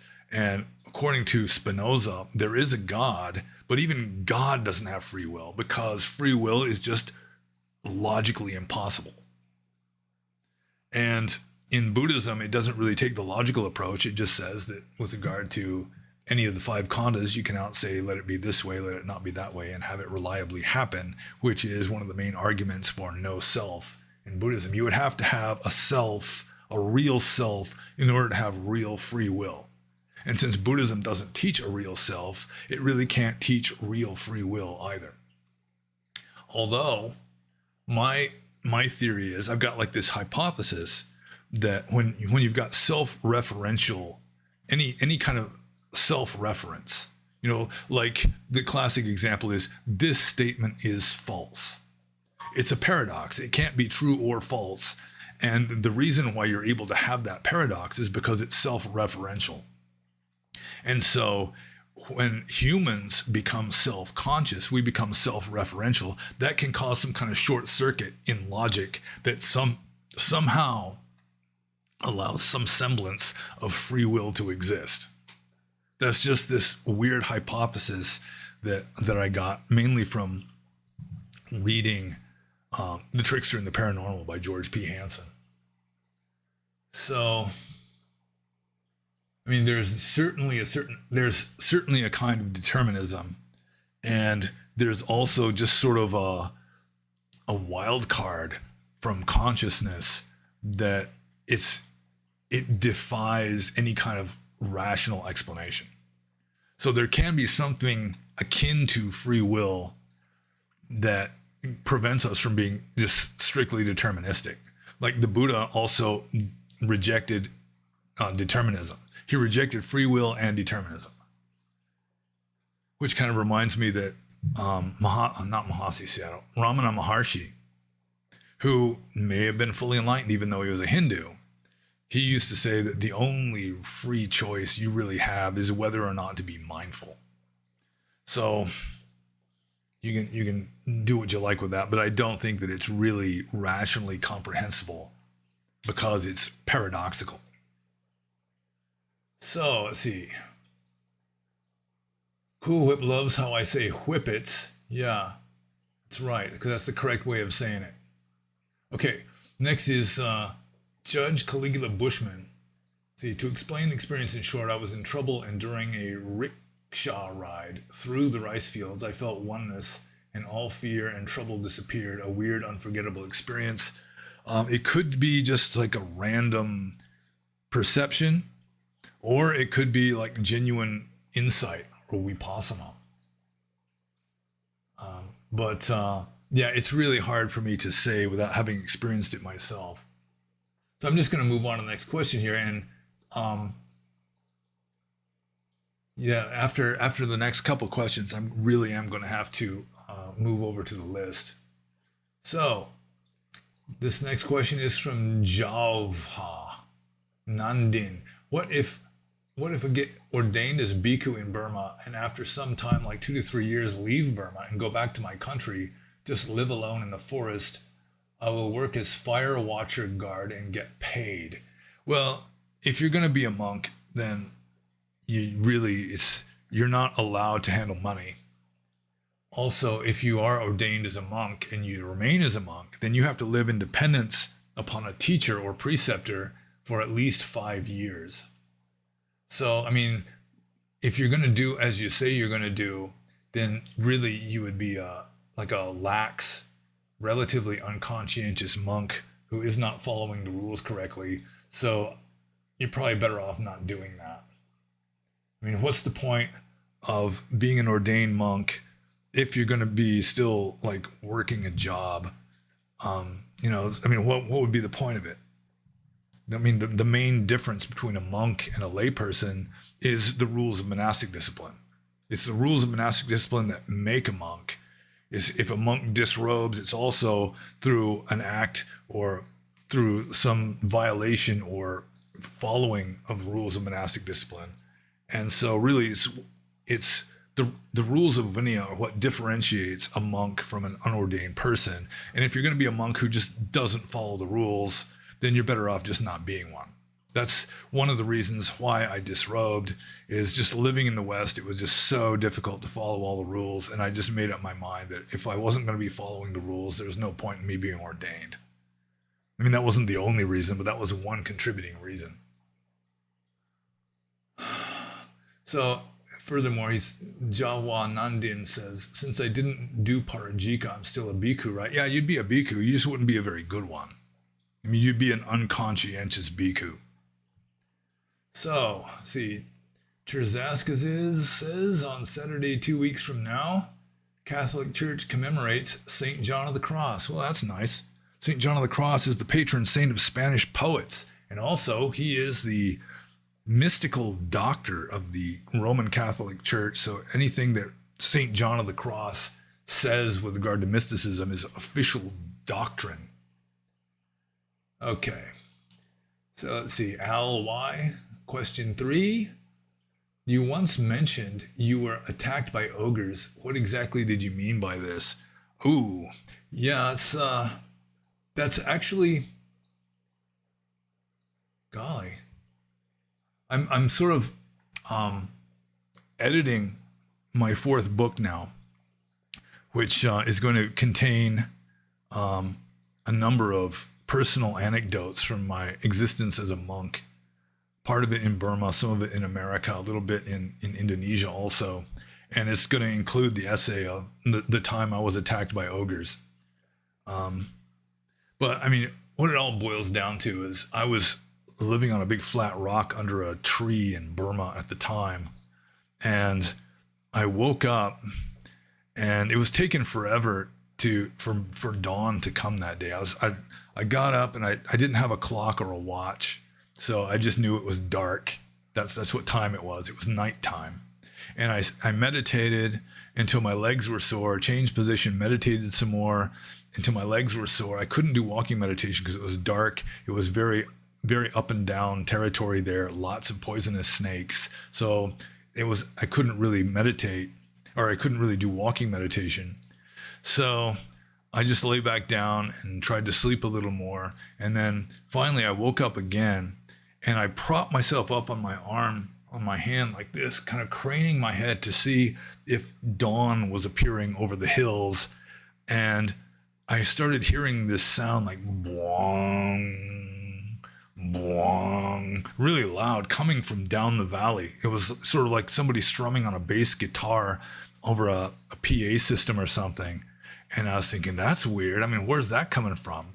And then I started hearing just this, it was like a crowd of people all talking at the same time, but that was coming from inside my head. It was sort of like in the song Welcome to the Machine by Pink Floyd, where you've just got all these voices talking kind of in the background.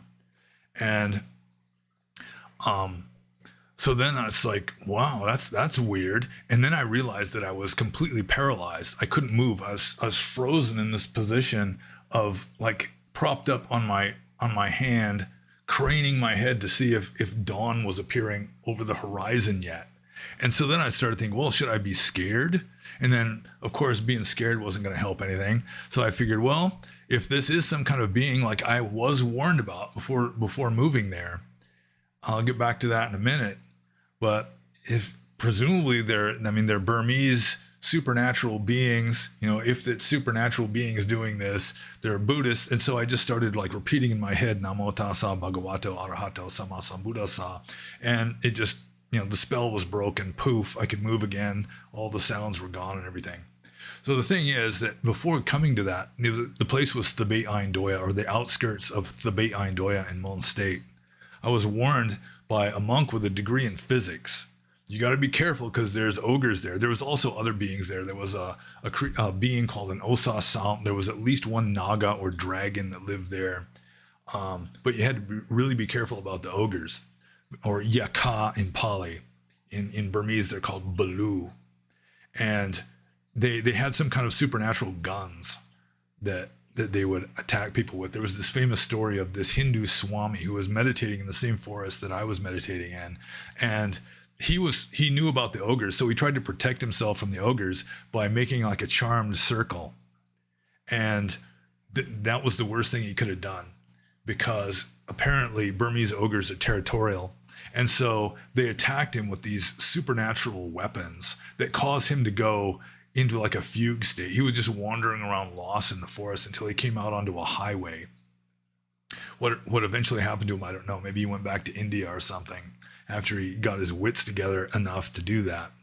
So, at the time, I just assumed in all likelihood it was like a waking dream where when you're dreaming, your body is paralyzed, so you won't be acting out your dream, you won't be sleepwalking and so forth.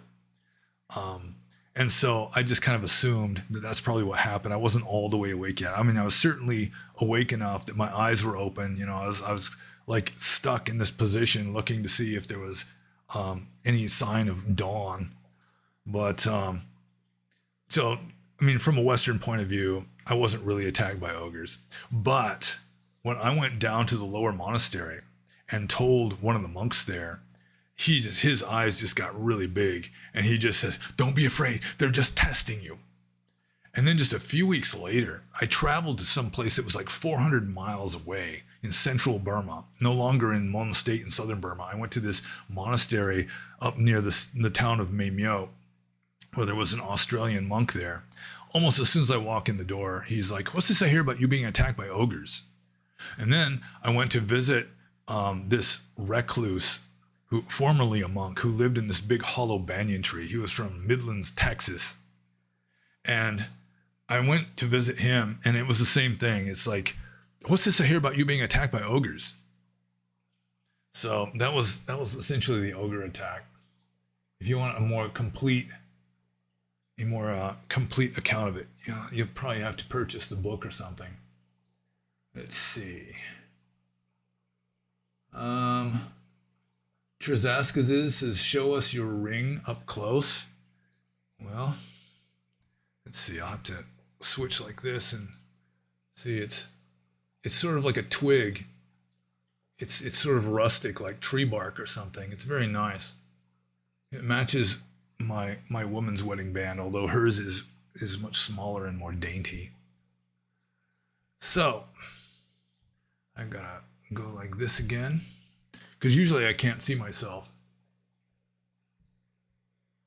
All right. Let's see here. Night Tapes. Night Tape says, "Now that you are a householder, what does your practice entail?" And my practice, such as it is, there's a certain amount of austerity, like getting up, having to go to work.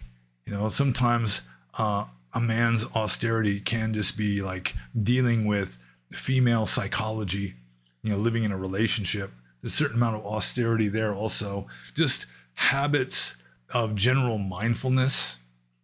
Like sometimes if I'm driving a car, I might start like cussing at some idiot on the highway in front of me or some such. But as a general rule, I do it mindfully. Just this decades-long habit of observing my own mental states, causes me to just sort of observe what's going on in my own head as like weather or something.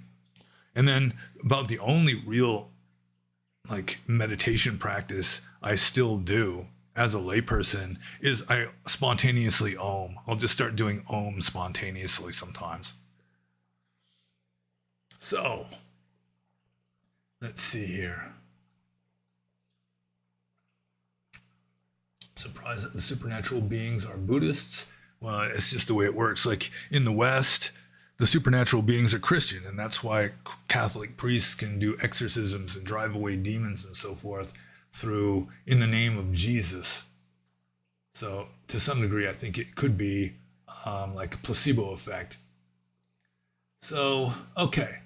So I made it all the way down to the bottom of the list, and so I'm just going to go to this the standard question and answer list that I've collected from elsewhere. And the very first question, which could have been the very first question of the whole Q&A, is from Mara Made Mahayana. And Mara Made Mahayana says, every now and then I still browse through your blog, Politically Incorrect Dharma, also known as The Outsider. And are there things that you no longer see in the same way today, like the West needs more fascism? See, although I think that is somewhat true since we don't have real democracy anyway. So, yeah, I used to write a lot of kind of incendiary blog posts on the blog that I've got going now. It was much more incendiary than the previous blog that was much more directed towards Buddhism, Buddhist philosophy, and so forth. So, yeah, my second blog, there was a lot of just deliberate political incorrectness, just saying true things that a lot of people would be afraid to say, but I really didn't have a job to lose or anything at the time. I was a monk. And I'm living in South Carolina now, which is very conservative, so I probably wouldn't get in trouble for any of it even now. But yeah, I did write some kind of incendiary kind of articles, and one was about how the West needs more fascism. And I mean, I made it clear at the beginning of the essay or the blog post that I didn't really want flat out fascism in America, but mainly the argument was based on the idea that we're all in the same boat. And when you've got a whole bunch of people leaning way to the left, or port in boat talk, it causes the boat to just tip. So you need other people leaning more to the right or starboard to keep the boat from just capsizing. So that was the main argument that I was making there. And it was kind of an incendiary title, you know, why the West needs more fascism or some such. But it was mainly just a kind of, you have to have something going the opposite direction from this, you know, neo-Marxist crap that's threatening to just capsize Western civilization. You need people leaning the opposite direction in order to kind of keep things on an even keel. Not that fascism is really hard right. I wrote a few essays in that blog just kind of discussing, you know, is fascism really hard right? What would hard right be if it's not fascism? That kind of thing. So some of my views are slightly different, but not really like radically different. So are there things that I no longer see in the same way today? Not really. I mean, there could be subtle changes. Everyone's attitude changes subtly over time, but there hasn't been any radical shift. Like when I got red pilled in 2015, that was like a political radical shift where I just came to the conclusion that the left in the West was just going completely insane. So that would be like the last major change. So there could be some older blog posts that I've written before then where I was more of a lefty. Yeah, I mean, I was never like a flat out socialist or anything, but, you know, sort of a classical liberal. And classical liberals used to be considered to be pretty much on the left, but now the left has left behind classical liberalism, so that classical liberals are now seen as Nazis on the right. So, yeah, I think that the only real changes would be or the main changes in some of the stuff that I've written would be before and after the red pill experience of 2015, where, I'd be more cynical towards politics, maybe more pragmatic with regard to politics after than before. But most of what I've said, I still consider to be true, unless there's just something that I'm just not thinking of. So I'll just move on to Mahamade Mahayana's next question, which I do not fully understand, even though it is in English, and I am a speaker of English as a first language. He says, unite the right of Dhamma instead of getting involved in politics in general. And then in parentheses, he says, the right wing in Europe and the US is closer to Christianity anyway, so what should we rather do to not waste our time? So I guess Mahamade Mahayana is suggesting that, to just adopt right-wing politics in the West is almost the same as adopting traditional Christianity, although that's not necessarily the case. Just for example, I'm not a Christian, and I'm not super hard right. I've done some of those political compass tests, and I wind up pretty close to the middle, actually. It's just that people on the left have become so far left that someone in the middle is considered to be a far right Nazi. So unite the right of Dhamma instead of getting involved in politics in general. Yeah, if you want to just do religious traditionalism, like Buddhist traditionalism, that's certainly an option. In my case, I do consider it to be the duty of an American citizen to participate in the political process, at least through voting. And in order to vote, you have to have some kind of knowledge of politics, current events, and so forth, so you can make an informed, intelligent decision. So in my case, and also politics has become just so fascinating ever since Trump got into politics. It's just fascinating. It's going to be really interesting early 2025 when Trump is getting at least some of his cabinet picks approved, and they just start overhauling the US government and just essentially just wreaking havoc on globalists in general, and just corrupt crooks who have got themselves well established in government, so well established that they can just cover their own tracks and avoid trouble up until soon, possibly. So that's going to be really interesting to just see what happens during Trump's first month as number 47. But if you really do just want to practice traditional spirituality and not be interested in politics, which is obviously the correct thing for a monk. Monks are supposed to just opt out of society.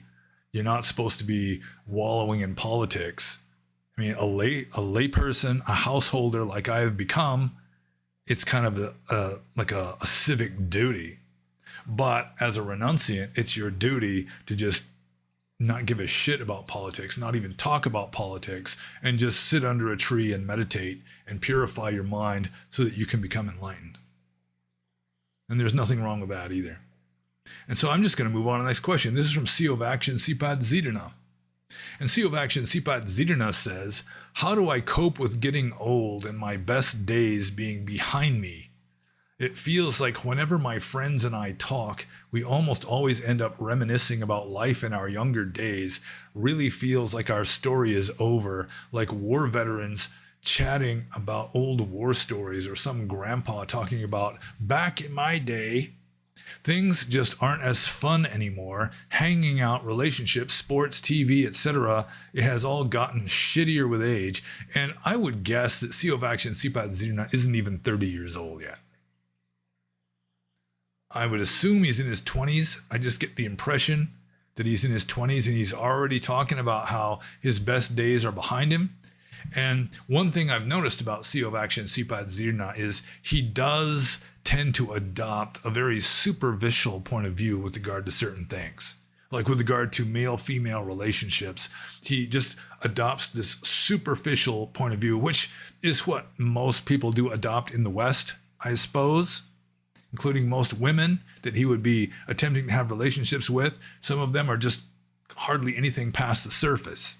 And even the surface is all filtered through Instagram filters and all that. So I think it's a matter of attitude. I mean, I'm over 60 years old now. I'm 61 years old. And with regard to certain things, my best days are behind me. With regard to just having like energetic vitality in general, like my best meditation happened when I was about 40. So, I mean, spiritually, it may be that I was reaching my peak at about 40 years of age, or maybe a little over 40. So it depends on, I mean, with regard to what you're referring to. I mean, it is true if I meet some old buddy from high school or college, we'd be reminiscing about just the wild, crazy drunkenness we indulged in back in high school and college. But still, I mean, I can't really say that my best days are behind me necessarily, because you don't know what's going to happen in the future. It may be totally unexpected even. But I mean, with regard to this like animal stuff, then yeah, I mean, you reach your peak when you're like, I've read that a man reaches his sexual peak when he's like 17 years old. But with regard to spirituality, that's going to happen later. And with regard to just life in general, who knows what's going to happen in the future? I mean, in a way, you're just kind of damning yourself by, if you really do insist that your best days are behind you, that, I mean, you're just on the downhill slide in every way. I mean, that's defeatism. That's black-pilled. And being black-pilled is not really a dharmic, wise, spiritual approach to take. So you should always be open-minded. I mean, you should never be sure, even if it seems at the surface that your best days are behind you. You don't know what's going to happen next year. You don't know what's going to happen. So, I mean, with regard to different metrics, things, I mean, you may not reach your peak until you're 40. Like in Orthodox Theravada, the decade of wisdom is your 40s. So, I mean, you haven't even reached the decade of wisdom. I assume Siyovakshin Sipat Zidana is not 40 yet. So my advice to Siyovakshin Sipat Zidana is stop being so damn superficial. And I'm just going to move on to his next question here. There is a famous saying that can only be tracked to Majjhima Nikaya number 28, where Sariputta claims that the Buddha taught, one who sees dependent origination sees Dhamma, one who sees Dhamma sees dependent origination. However, since this verse is found nowhere else, then do you think this was added later, as you usually say for suttas that are not said by the Buddha, because this seems like a very important teaching, and maybe it was from a lost sutta? Hard to believe this seemingly very important line might not even be original to the Buddha. I mean, doesn't the Buddha say that whoever sees dependent origination sees me? Isn't it like in the Nibbana Sutta of the Digha Nikaya? I mean, I was going to actually check this and then I forgot. So it could be like in the Nibbana Sutta of the Digha Nikaya, where the Buddha is actually saying it with regard to himself and not just somebody else saying it about him. But see, the question is, since this verse is found nowhere else, then do you think this was added later? Because this seems like a very important teaching, and maybe it was from a lost sutta. It's possible the Buddha said that, but you can't really know for sure. I mean, how can you possibly know for sure? So, I mean, you can make educated guesses. You can make a guess, but I mean, there's no way to know with absolute certainty whether or not the Buddha said some particular thing. So I think, I mean, dependent co-arising is considered to be central to Buddhist philosophy. It's considered to be essential. That, I mean, you can't really know Dhamma unless you understand dependent co-arising, and still almost nobody understands it.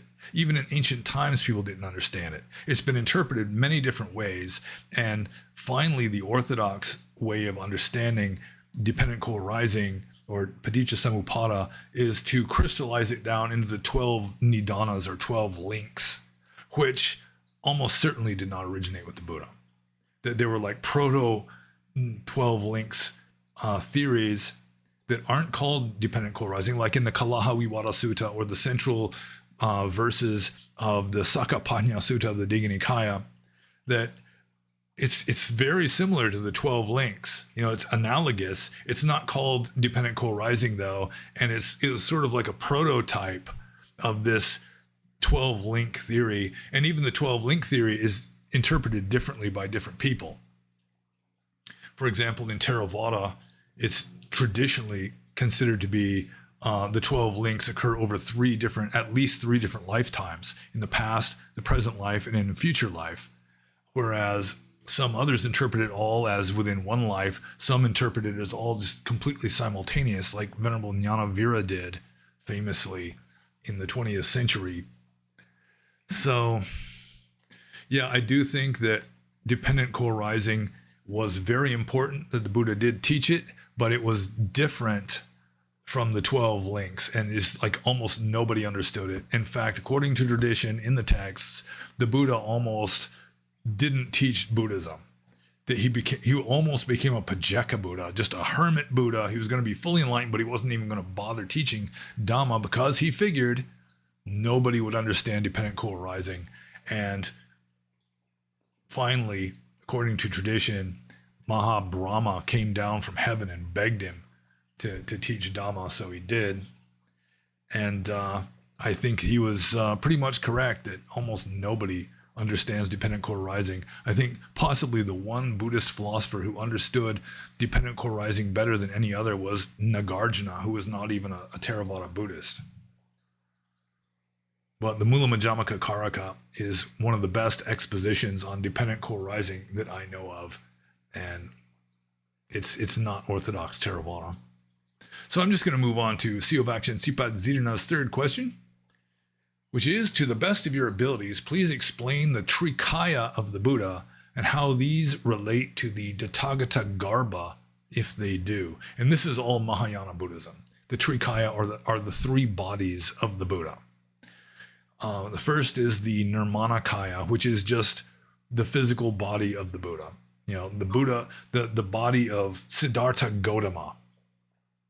And this would correspond to, like in Christianity, you've got just Jesus, the carpenter's son, the flesh and blood guy who walked around on this planet and sweat and had to eat and drink and go to the bathroom and all that.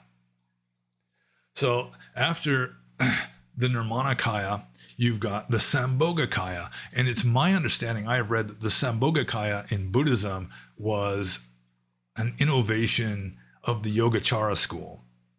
That before Yogacara, you had Madhyamaka that only had two bodies, or like earlier forms of Mahayana only had two bodies, but it was an innovation of the Yogacara school, or so I have read, that added the Sambhogakaya, which is sort of like the heavenly Buddha, like in this Buddha realm, that he's sort of like this cosmic being. He's sort of like a powerful cosmic deity, which is a Mahayana innovation with regard to the Buddha.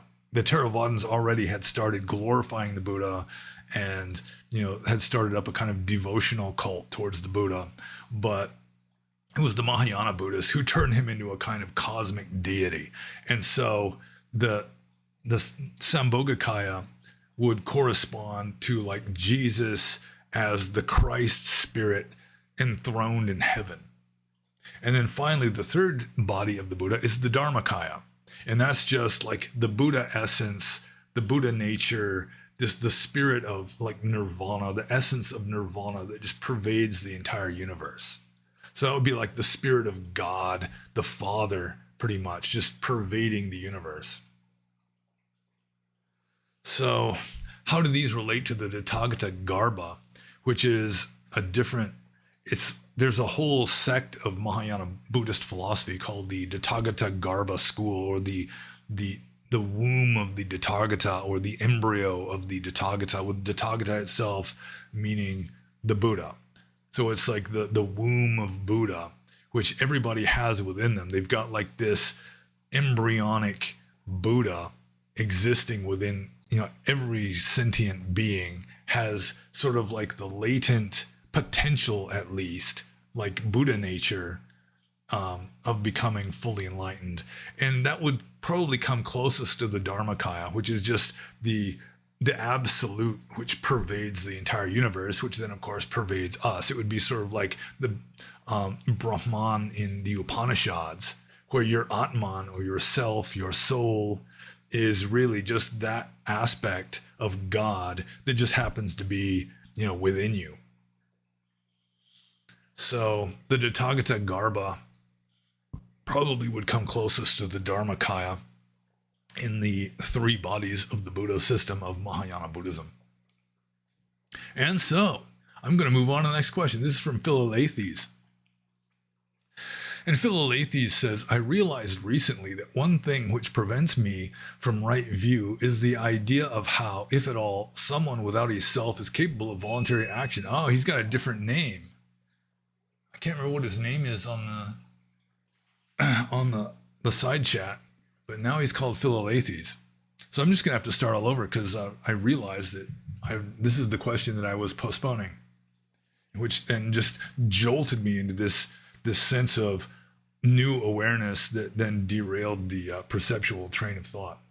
So anyways, Philalethes, or whatever he's calling himself on the chat, says, I realized recently that one thing which prevents me from right view is the idea of how, if at all, someone without a self is capable of voluntary action, which is reflexive power of control or choice according to Jnanavira.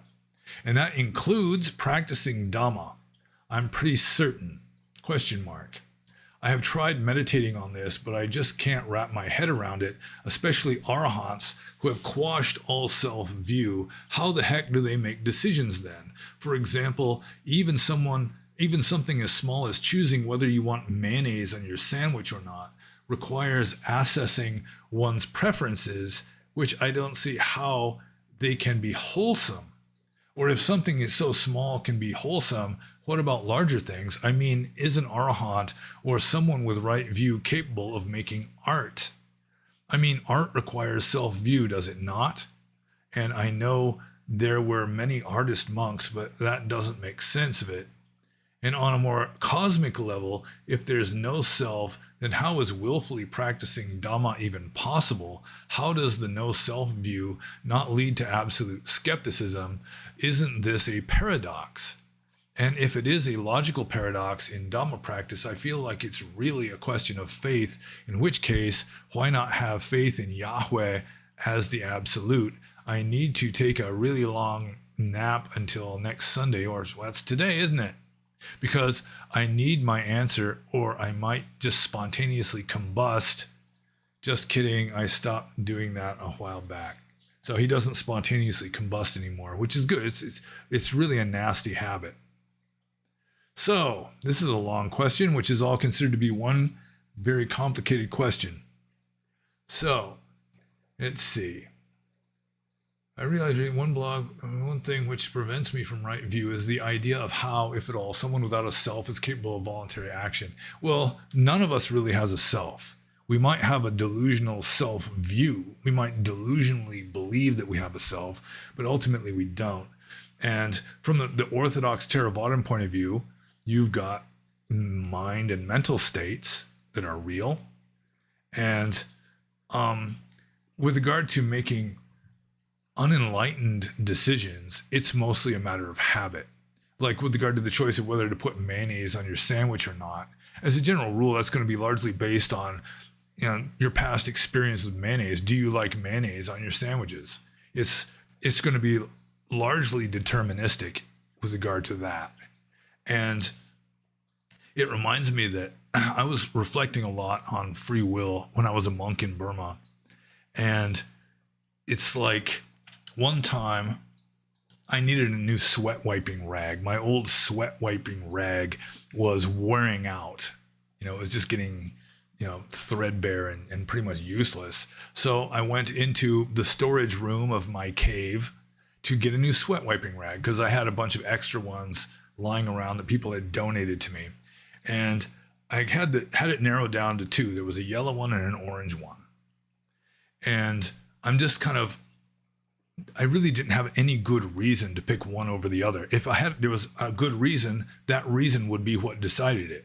You know, if you could just see clearly enough that one choice was superior to the other choice on whatever criteria, that's what makes your decision for you. But in this case, there was no obvious reason to choose one or the other. And so I'm just kind of blank almost.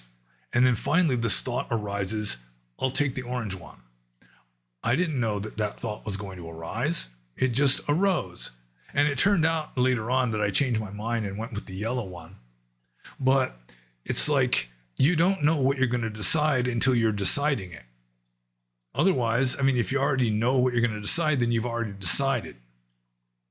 So it's just like karma arises with regard to these things. And you don't really notice the determinism of it in most cases, because it's just, you've got this one offer, this one option that is just in accordance with your character, your past experiences and all that, is just clearly the obvious choice. It's only when you get into just a totally arbitrary choice, you can't make up your mind whether you want to wear the blue shirt or the red shirt, that is, you don't even know what you're going to decide until the decision just arises in your mind. And it's conscious mental states.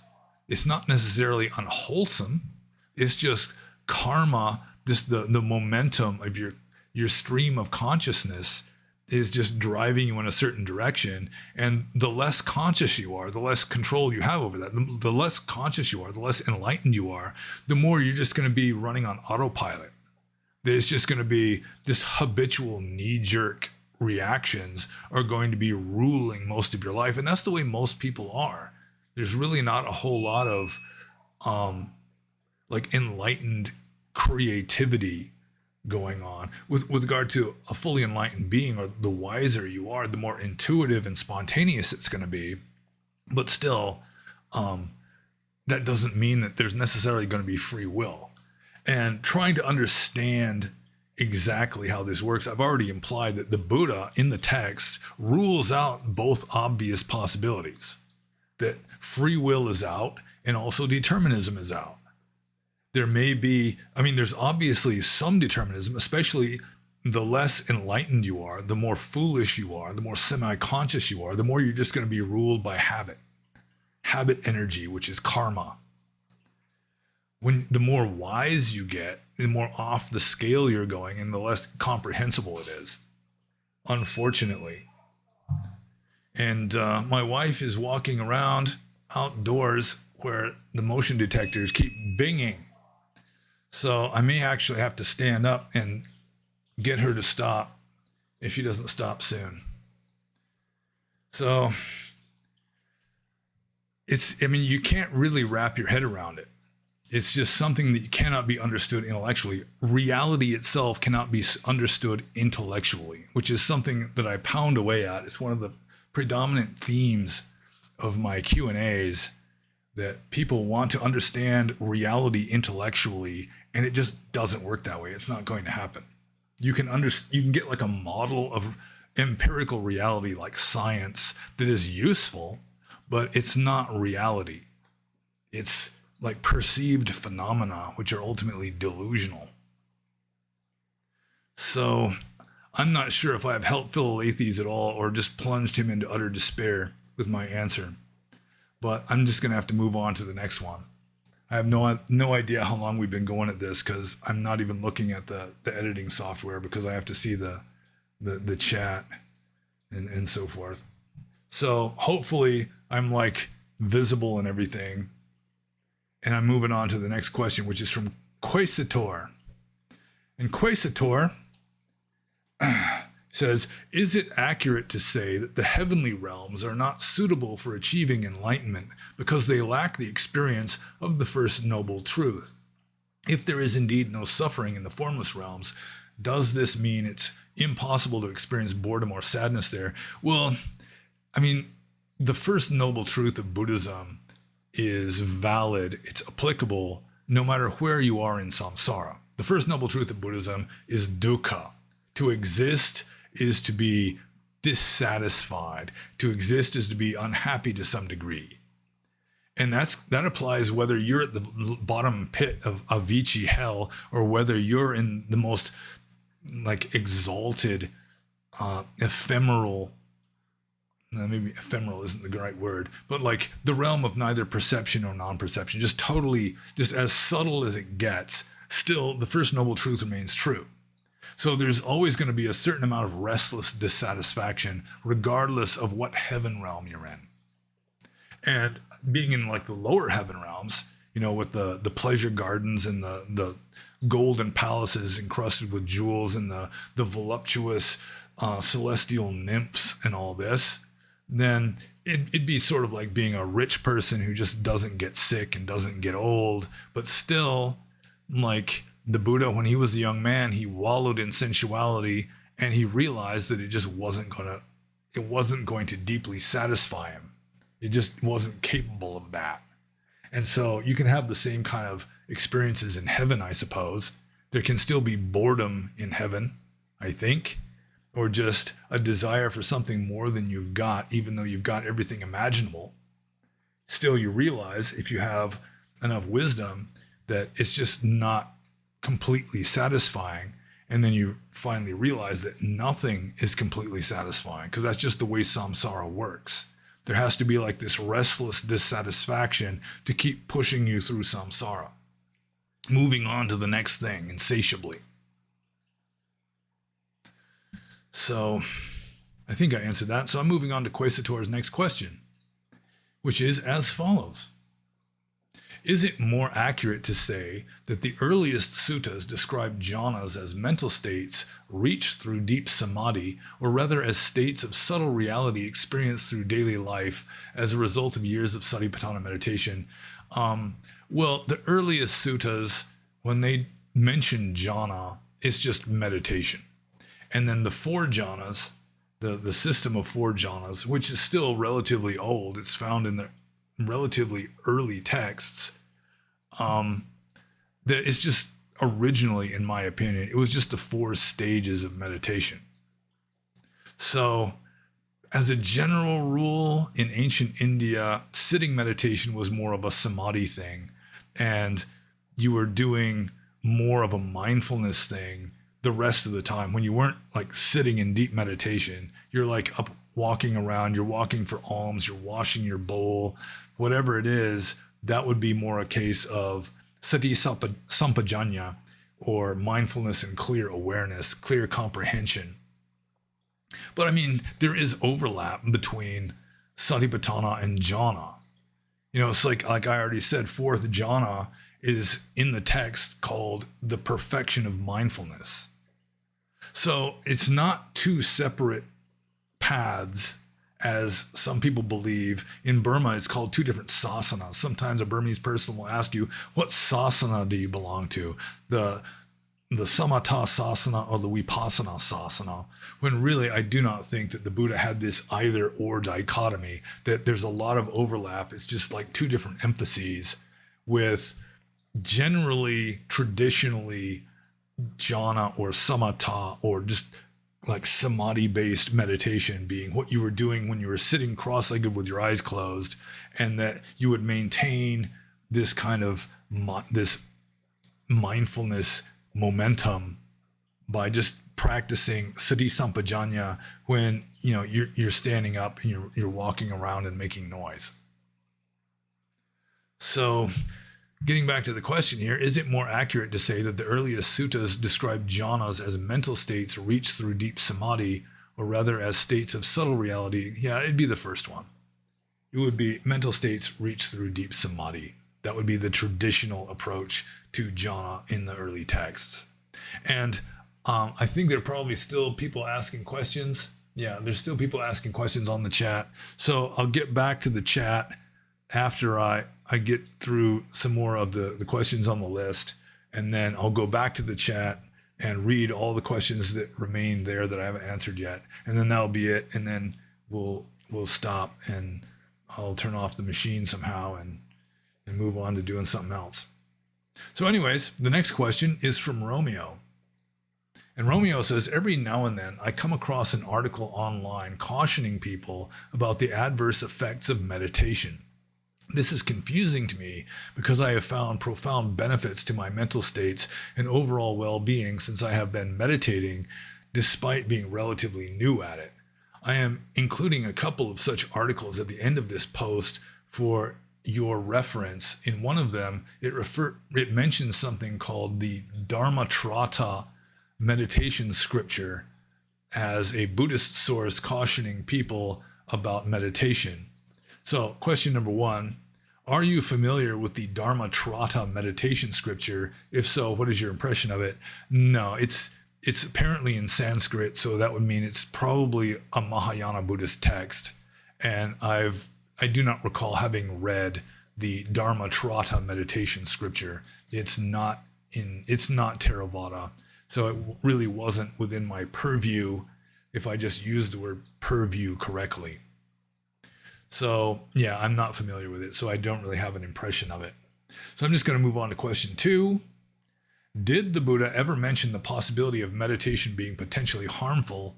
If so, in which suttas? And I don't recall the exact suttas, except maybe it could be mentioned, for example, in the Alagad-upama Sutta, in that if you're meditating on something unskillful, it can harm you. And like the Alagad-upama Sutta just compares being a monk with handling a snake. That if you are a monk, you have to be very careful how you go about practicing Dhamma, because if you handle Dhamma wrong, it can just reach around and bite you.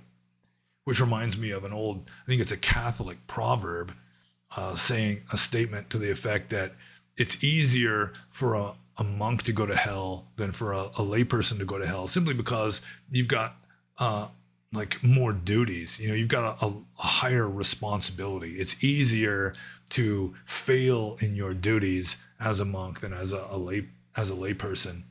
But I do think that the Buddha does sort of warn against, for example, the Ajivaka monks. If you're meditating on wrong view, if your meditation is guided by wrong view, it can lead you in a wrong direction, which can be harmful to you. I don't remember exactly which suttas say this, but as a general rule, if you're meditating correctly, it's all good. Even if something bad happens to you, still, you're making good karma by doing it. So, did the Buddha ever mention the possibility of meditation being potentially harmful? There's also one, it suddenly comes to mind that there is another case in which there is a monk named Sona Kudikana, who he was born and raised this rich, pampered guy. And according to the text, he actually had downy hair on the bottoms of his feet, which indicates that he never had to walk around very much. So he was able to grow this hair on the bottoms of his feet, which is probably not good human anatomy and physiology to believe that's possible, but still. So anyways, this Sona Kudikana went to visit the Buddha because he was ordained in like south of the Ganges Valley, in a relatively, is like a frontier of Buddhism.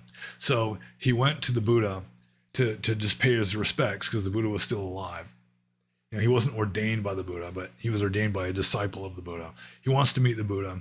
So he goes there and he's doing walking meditation so strenuously that it looks like a cow has been slaughtered on the walking meditation path. His feet are all broken open. His feet are all bloody.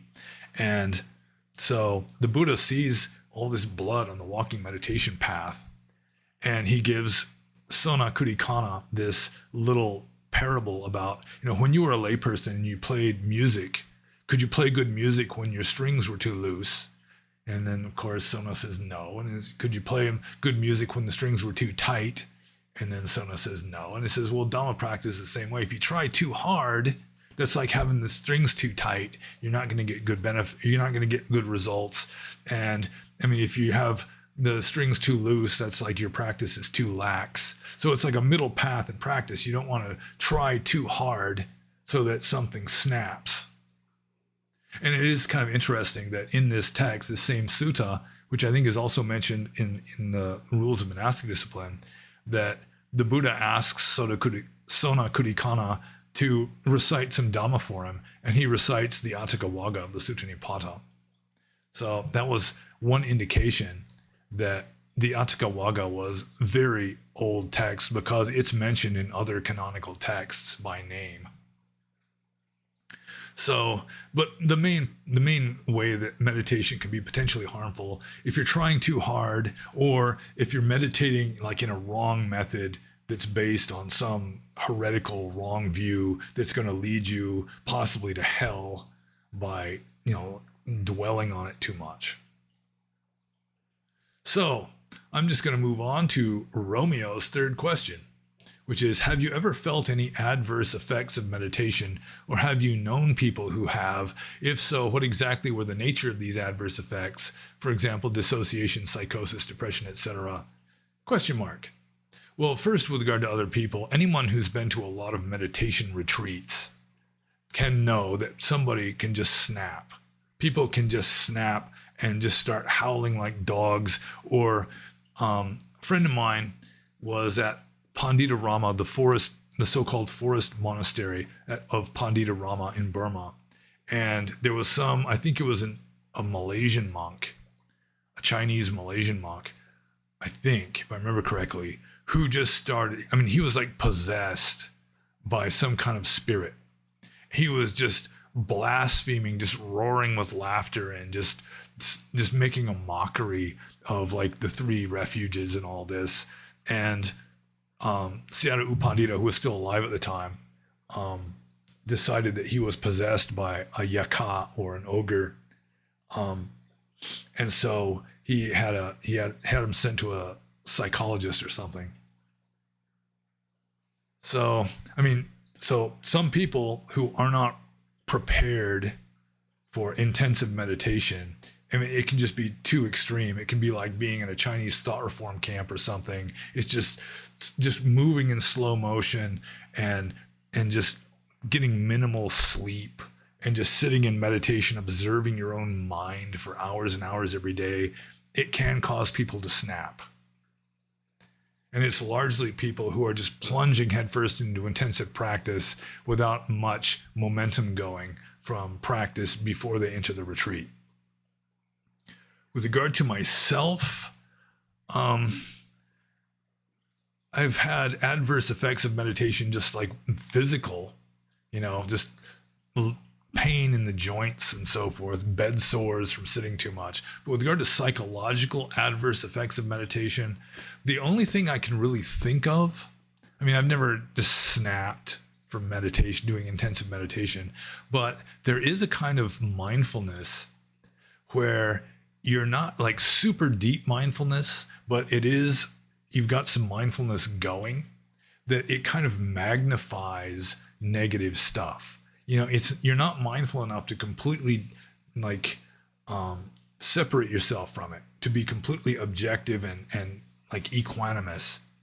So it's like this negative stuff that you're being mindful of, it's like you're looking at it through a magnifying glass, which makes it bigger and clearer, and still you don't have good enough mindfulness to detach from it.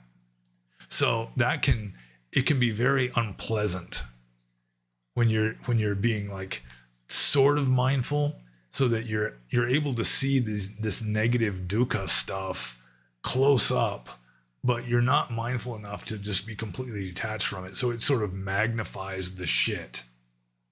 So that's probably about the worst adverse effects of meditation that I've had personally. And then, of course, like I said before, that some people just snap if they're plunged into an intensive meditation environment that they're just not used to. So, and then Romeo includes two articles, neither of which I looked at. Like, too much mindfulness can worsen your mental health, from verywellhealth.com. And let's see, meditation can be harmful and can even make mental health problems worse, from theconversation.com. You can find adverse effects of anything. I'm sure there's lots of articles on how exercise, if you do it wrong, can really mess you up, or eating health food, can just mess you up if you go about it wrong. So just because people can come up with these articles on how meditation can worsen your health or something, it doesn't mean that it's a bad thing. That some people just aren't ready for it. It doesn't work for them. And probably the people who are writing these are people who just don't like meditation. And so they're emphasizing the negative aspects of it, like you can do with anything at all. You can emphasize the negative aspects of it. You can find some negative aspects that maybe are just trivial, and then just sort of make an entire article about that and make it seem like it's a much bigger deal than it is. But there's always going to be a certain amount of risk in life. Like joining the military, just basic training, it can have the same stressful effect of somebody just snapping. Anyone who's familiar with Full Metal Jacket knows what happened with, what was his name? I don't remember his name, but he snaps in basic training, or whatever it was called. So, yeah, just because there's a risk, just because there's some difficulty or some hazard, doesn't mean that you shouldn't do it. Just being a monk wandering around in tropical Asian forests, obviously there's all kinds of things that can happen. You can get bitten by a snake, you can get bitten by a scorpion, you can get malaria, you can get all kinds of other diseases like dysentery or hepatitis or whatever. All kinds of things can happen, and it's just, you got to take the risk if you think that it's worth the risk. So I'm just going to move on to the next question. This is from Rui. And Rui says, have you had the experience of awakening within sleep? And as you are still asleep, start identifying the storytelling of the mind, going, here is a story, here is another story, and so forth and so on, as the storytelling mind unfolds, like seemingly it always does. Well, this sounds like lucid dreaming. And I've never really had a fully lucid dream. I had a friend of mine, the Texan hermit who lived in the big hollow banyan tree in Burma. He was experimenting a lot with lucid dreaming. He would tell me a lot about it. I borrowed a book or two on the subject from him just to read about lucid dreaming, but I never really had a fully lucid dream. I had borderline lucid dreams. Like as a monk, there were a few times where I'd be dreaming about breaking a rule. I'd be like eating in the afternoon or something, and then I'd stop and think, wow, this is against the rules. I shouldn't be eating dinner. I'm a monk. And then I'd have enough lucidity to realize, oh wait, this is just a dream. I can keep eating dinner. So I had a few dreams like that, where that you're dreaming. At least you have like this little flash of insight in the dream to know that you're just dreaming, so it's okay. That what you're doing does not have the same consequences as it would if you were awake. And that reminds me of one time I had this dream that I was stealing car stereos, which is nothing that I'd ever done before, even like as a feral teenager. And it was like, I started panicking. I realized that's a Parajika offense. I'm excommunicated from the Sangha for doing that. And then finally I realized, oh wait, it's just a dream. So I'm not really excommunicated. So I hope I answered Rui's question there, because I'm moving on to Tig's question, who sometimes goes by the alias of I shop at Costco. And Tig says, have you ever had the Fireball cinnamon whiskey? And if so, what is your opinion of it or on it?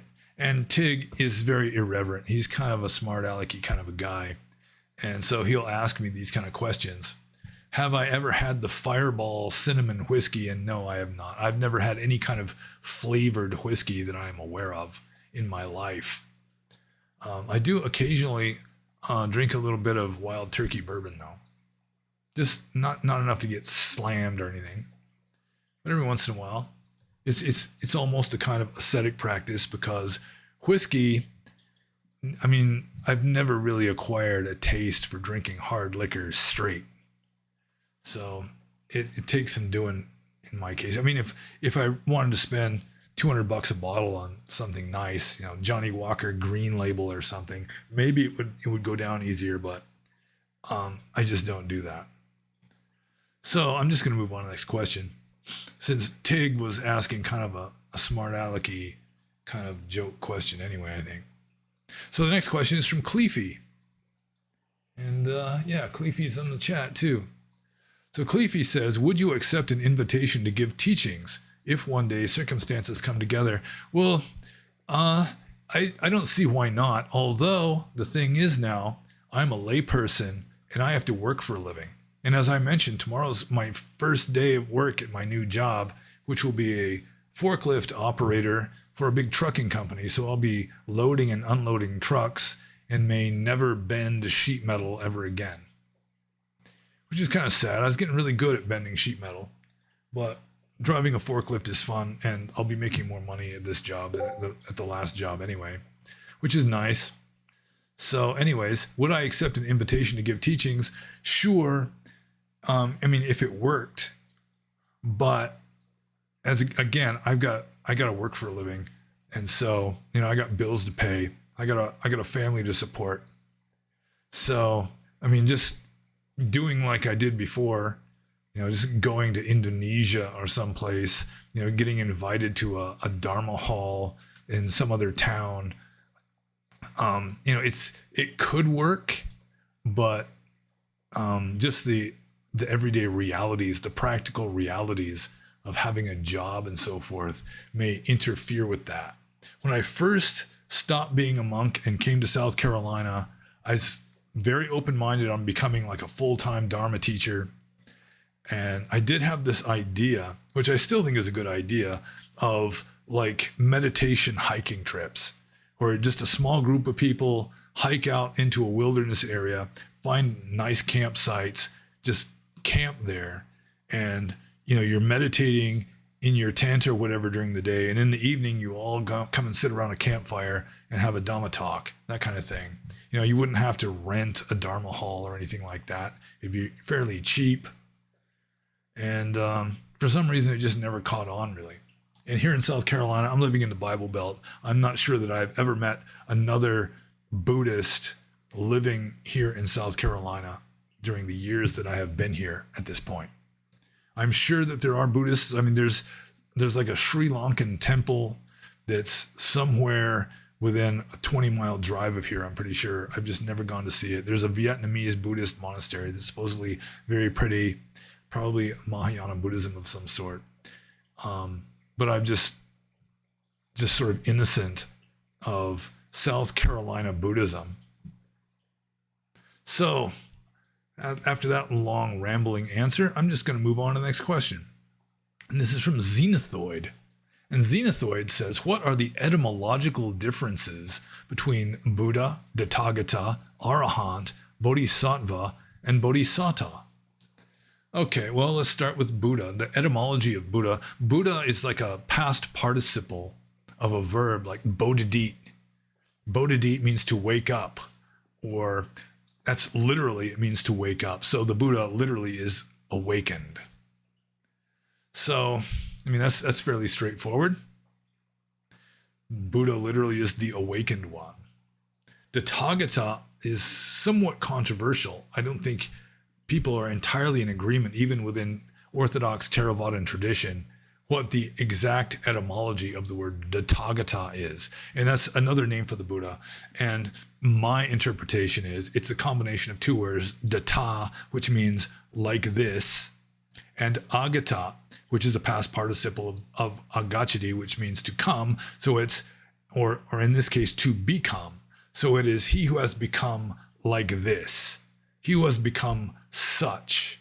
He who has become thus. And that using a word like data, or also tadi, which is found in the Atthakavagga of the Sutta Nipata, the word tadi, which also means just like this, and it's referred to an enlightened being. An enlightened being has become such. He has become like this because he has attained this state that you can't put into words. And so you just call it such. You just call it like this. And it reminds me of a book by the philosopher Bertrand Russell, who said that in the English language, there's only two words that aren't generalizations, and that's this and that. So I think it might also include something like thus, or like data like that. It's like you're trying to get beyond labels and words and concepts, and it's a way, kind of a gimmick of just trying to get directly at reality, like this. And so the Buddha is the one who has attained that, who has attained this suchness that is beyond words, in just immediacy, immediate reality. So moving on to the next one is the word arahant, which, I mean, it could be derived from a verb arahadi, which means to be worthy of. And like araho it just means worthy. And it's not necessarily a good thing in all cases. Like, you can be worthy of punishment, and it would have that araho at the end of the word, like dandaraho, worthy of punishment, or worthy of taking penance or something. You use the same word araha. Arahanda just means possessing araha, possessing worthiness. And it was like an honorific that was probably used before Buddhism. Like, I think judges, like, it was just kind of an honorific term for some exalted person, that they would be called, the worthy one. And that sort of got borrowed by Buddhism as a word for describing a fully enlightened being. And then with regard to bodhisattva, I've already discussed this, I think, in the previous Q&A. Bodhi is enlightenment, or like awakenment. It's Buddha and Bodhi have the same basic etymology. So Bodhi is like enlightenment, and satta, it can have different meanings, but I'm pretty sure that it is a past participle of the verb sajjati, which means to attach to be bound for. And so a bodhisattva in Theravada Buddhism was a being destined for or bound for enlightenment, which was a person who wasn't a Buddha yet, but was destined to become a Buddha. And so in the earlier text, it's mainly referring to Gautama Buddha before he was fully enlightened, when he was just the bodhisattva, one destined for Buddhahood. And then I think the Mahayana Buddhists probably mistranslated satta into sattva, which means a being. And so the Mahayana Sanskrit term bodhisattva means enlightenment being, and not someone who is destined for or bound for Buddhahood. Although that's still kind of what it means. They just mistranslated the second word, in my opinion. So, having discussed the etymological derivations of those words, I move on to Xenothoid's next question, which is, are there any Burmese or Thai authors that are comparable to Dostoevsky in their use of religious themes and philosophical depth in their fictional works? And there may be, but I am unaware of it. I doubt that it would be in Burmese. The Burmese are not a particularly imaginative, creative people. And I think that kind of fiction, like Dostoevsky wrote, is like a Western phenomenon. I mean, there may be in Japan or China or something similar, maybe the tale of Genji in Japan. I mean, it's some classic work of fiction. Maybe. I've never read the tale of Genji, though. But Dostoevsky was just sort of a miraculous phenomenon. He was sort of like, Michelangelo or something, just this tormented creative genius. And the Burmese, they're just not that inspired with creativity. Like most people who consider themselves artists in Burma, they're more like artisans. They're craftsmen. They learn how to crank out a certain kind of painting or a certain kind of statue, and they just start churning them out. And there's almost no actual creativity or self-expression involved at all.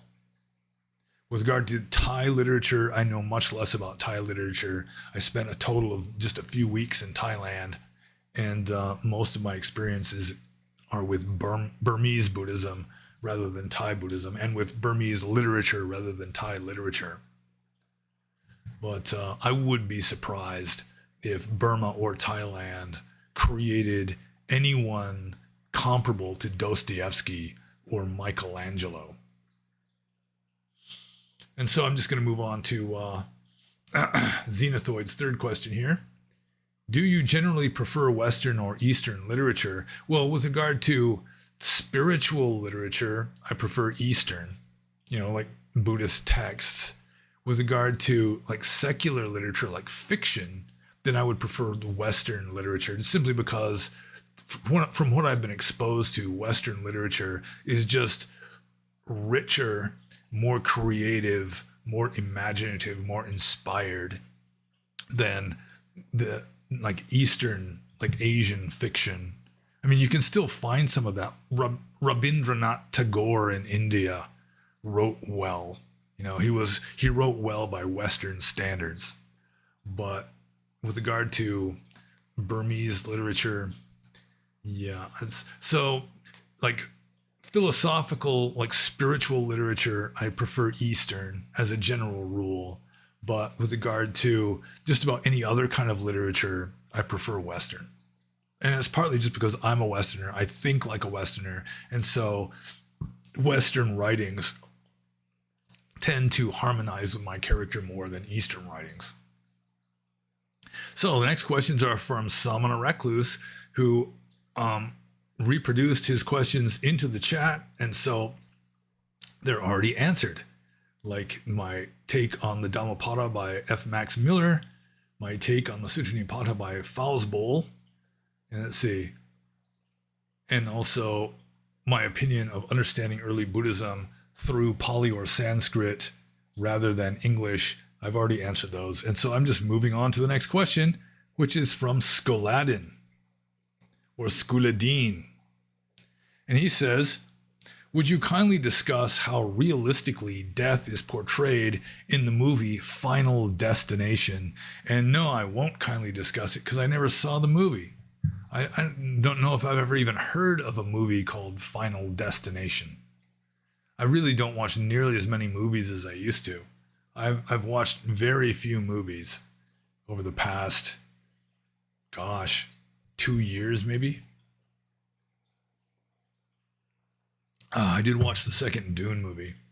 And, I watched Alita Battle Angel again, like a week or two ago. But never watched Final Destination. So I'm just moving on to the next question from Skoladin or Skoladine. Is there a middle way for contemplating death? And then his characteristic bullet point comment says, I can't redecorate the place with furniture made of bones like Leatherface, and watching autopsies upsets people unless it's alien autopsies. So a middle way for contemplating death. I mean, you don't have much choice in the West anyway. They don't have charnel fields in the West like they used to have in India. I mean, they don't even have charnel fields in Burma, really. You can go to a cemetery and see some bones lying around, and that's about it.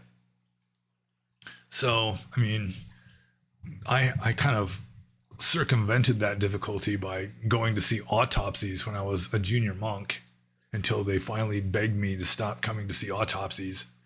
So, I mean, you're going to have to find some workaround for contemplating death regardless, especially because there's no charnel fields anymore with just rotting, decomposing corpses lying around to admire or to contemplate. So, I mean, one thing you can do, it's something that I did at a library in Rangoon once, was I just checked out a book on forensic medicine. And you can get a book on forensic medicine, which is a book on how to do autopsies, and you don't have to share that book with other people. You can hide it under your pillow if you want to. Or, I mean, you can just contemplate death. You can do that too. You can use your own imagination and go where that leads you. I mean, you can find literature on the subject that would be helpful. You can read what is said on the subject in Buddhist texts, for example. I'm sure that entire books have been written on this. Like with regard to the 32 parts of the body, somebody donated a book to me a long time ago that had photographs of all the 32 parts of the body, including shit. It was just like this photograph of a turd. So, I mean, you can do all kinds of things like that. that do not require you to actually find a decomposing corpse to contemplate. So I'm just going to move on to Skuladin's next question, which is a very difficult question. And that is, if Mara was right in front of you and you needed to kill him with a particularly irreverent joke, what would you say? And I'm kind of caught flat-footed on this. I mean, the first impulse that came to me when I was asked this question was to tell him a riddle, but Mara being a deity who has clairvoyance like the divine eye and can read minds, he'd know the answer to the riddle. So he'd be able to wreck my riddle easily and make it not funny. So what other kind of joke would you make about Mara? It's like, I mean, it might be just something irreverent, like nice shoes you're wearing today, or, you know, how's the daughters? Something like that. You know, it'd just be some sort of, you know, flippant kind of comment that I'd make to him. But I mean, you don't really want to defy like the Buddhist Satan to his face, because he might get at you somehow or another. I mean, you like offend his you demean his dignity by laughing at him or some such. I mean, he can get back at you. So yeah, I'm not sure. I suppose I could have racked my brains for some kind of irreverent Mara joke, but I mean, I just have to wing it. If Mara ever comes to visit me, we meet face to face, then I'm just going to have to rely on spontaneous wit, I guess. And I'm sorry to disappoint, but I really just cannot think of an appropriate joke to tell Mara that would somehow kill him with the funniness of the joke, other than like maybe a riddle, but he would know the answer to it, and so it would fall flat essentially. I'm not sure I would want to tell a joke tomorrow, tell you the truth. So the very last question on the list before I go back and see if there are any additional questions in the chat is from Budo Panyo, and he says, are the Four Noble Truths and the Eightfold Path found in the oldest suttas? And it all depends on what you consider to be the oldest suttas. For example, what is considered to be the very first sutta after the Buddha's enlightenment is the Dhammacakkappavattana Sutta, in which he discusses the Four Noble Truths and the Eightfold Path. So, according to tradition, the Buddha's very first discourse after his enlightenment discussed the Four Noble Truths and the Eightfold Path, although it could be an anachronism and maybe that really wasn't exactly his first discourse. It may be that the Buddha's first discourse was with regard to the middle path. I mean, that's also one of the main things that the Buddha was talking about. So it could be, I mean, in the Dhammacakkappavattana Sutta, so it could be that the first discourse was really about the Buddha's conception of the middle way between extremes, and then other things got added, like the Buddhistic scholar K.R. Norman points out that the Dhammacakkappavattana Sutta does contain certain anachronisms, certain assumptions that you would already be familiar with, certain ideas in Buddhist philosophy based on what is found in the text itself. That the text itself of what is considered to be the Buddha's first discourse after his enlightenment is, it is assuming that the hearer is already familiar with Buddhist philosophy to some degree. So I am somewhat skeptical that the first sermon of the Buddha after his enlightenment would be exactly verbatim as is found in the first sermon, or what is considered to be the first sermon. But if you look back to like obviously fairly very ancient archaic Buddhist texts like the Atthakavagga, there's no mention of the Four Noble Truths or the Noble Eightfold Path. And G.C. Pandey says in his book, very important, excellent book, Studies in the Origins of Buddhism, that there probably was a Four Noble Truths taught by the Buddha, but the fourth Noble Truth, which is the Noble Eightfold Path, may originally not have been eightfold. that the eightfoldness of the Eightfold Path might be similar to the 12-foldness of the 12 Nibbana theory of dependent co-arising, that it was something that was developed later. And there are certain prototypes, like you can find a tenfold path in the suttas also.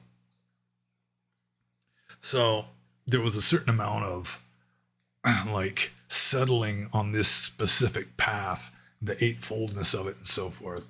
So it may be that the Four Noble Truths were original, that the Buddha was talking about it from towards the beginning, from the very beginning possibly, but the Eightfold Path may not have originally been eightfold. It may have originally just been, there is a path. So that was the very last question there. So I can just get rid of that. And let's see what happens. Let's see if we got any more questions here. Let's see. Gotta keep scrolling upwards. Let's see. Keep scrolling up. We got more questions here. See, you gotta keep scrolling up until I get. Oh, okay. Show us your ring. I already did that. See, there it is. There's a time lapse on the video here, so that. Yeah. Okay. Let's see. Maybe I can do this. Please excuse me, I'm experimenting. Okay. Now I can see what I really look like. Okay. Let's see, now I gotta scroll down. Okay, Dragon asks, are you David that went to Fort Lauderdale as Kapia last 30 years ago? No, I've never been to Fort Lauderdale. I was a Kapia, or a monastery attendant,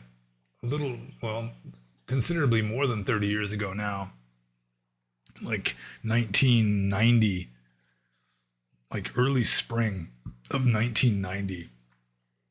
I was a white-clad monastery attendant in California, but never went to Fort Lauderdale. So,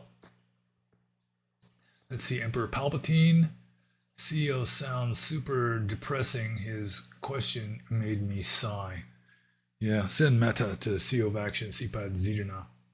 Terzaskas says, I'm still young and randy. Let's see. So let's see, we need a question. We need question marks. That's what we need here. Okay. Cheapo's Gym, or Chepo, Chepo, says, see, how does an anagami transcend intellectual constructs to move from a conceptual understanding to a direct experiential realization of Dhamma? Thank you for your guidance. Well, anyone familiar with my understanding of Buddhist philosophy knows that I am somewhat skeptical of the 4 stages of sainthood. For example, in some very early texts, like the first several suttas of the Itivuttaka, an anagami is considered to be fully enlightened. So, I mean, it does make sense that an anagami, or a non-returner, would be someone who is fully enlightened and not someone who is just going to be reborn one more time. So, how does an anagami transcend intellectual constructs to move from a conceptual understanding to a direct experiential realization of Dhamma? Well, you do that partly through mindfulness, through restraint of the sense doors, which means even your own thoughts, you don't follow. I mean, you just note them and let them go. Note them and let them go. Even your own thoughts, so that you don't even identify with your thoughts. A thought arises, it's just a thought arising. You observe it like an ichthyologist observes a dead fish, and it fades away. That's not you. It's just nature taking its course. And when you do that, like as a practice full time, when you're not even identifying with your own thoughts, that when thoughts arise, you just note it as a thought and let it go. Just observe it, let it go. Observe it, let it go. That eventually you just stop identifying with your thoughts. And then when you do some relatively deep meditation and just stop thinking altogether, you realize that you're still there in a sense, that there is still consciousness going on. You're still wide awake. In fact, you may be even more wide awake than you were when you were thinking. So it's a gradual development of a detachment from thought and a stilling of thought. And then when you have detached from your thoughts and have stilled your thoughts, you actually have more insight into reality than before because you're just directly experiencing it instead of just thinking about it. So, I think I'm going to move on to another question here. Let's see. Trizaskas says, hey, NPC number 6, stop walking outside and making your husband hot beverage. Let's see. Okay, let's see. Now I'm just scrolling. Okay, Sampapalapa has a question, which is, in Theravada, is there a precept recitation for lay people? Well, if a Theravadan layperson, if they take 5 precepts, they have to take the 5 precepts, listing them generally in Pali in Burma. So, I mean, you wouldn't just be sitting alone reciting. And then as a general rule, if you're taking the 5 precepts in a ceremony, the monk will say, Yamahamudami Damodeta, which means, as I say, so you should say, or just repeat after me. And then he'll recite the 5 precepts or the 8 precepts in Pali, and then the layperson will repeat it. Although they really don't need, Burmese villagers, as a general rule, have it all memorized anyway. They don't really need the monk to say it first. It's just part of the tradition that the monk says it first. So, yeah, that would be the main precept recitation for lay people in Theravada, is when you are taking the 5 precepts or the 8 precepts or however many precepts you are taking, you list them off generally in Pali, which can be considered recitation. Okay, so let's see here. See Emperor Palpatine. I don't see any question marks.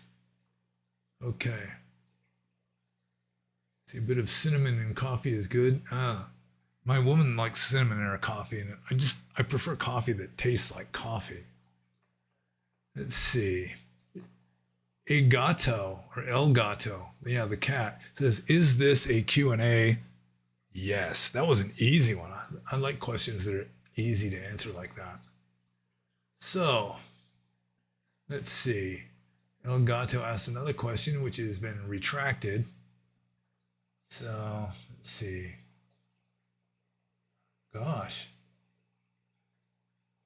See, Emperor Palpatine, wait, if NPC is Ponyo's wife, does that mean she's on a computer in another room monitoring his live stream? When he's in the next room, strange dynamic going on there. Yeah, she's actually in the bedroom, just probably watching this video, at least some of the time. And I guess that might be it. Oh, wait. One last question here, unless somebody else throws in another one, is from Avenity. Which romantic comedies do you like? Are there any? RX3 any? Which romantic comedies do I like? Gosh, a romantic comedy. That's kind of like a chick flick. That's kind of what women like. Romantic comedies with like human interaction and feelings and stuff. Ugh. Let's see, romantic comedies. I'm sure I gotta like check into like the storage compartment of my memory, long-term memory. Because when was the last time I saw a romantic comedy? I mean, the Fisher King with Robin Williams, that might be considered a comedy, in at least to the extent that it has a happy ending. Gosh, romantic comedies. I mean, if you ask me about like movies with space aliens and explosions, my favorite of those, I could come up with a long list probably.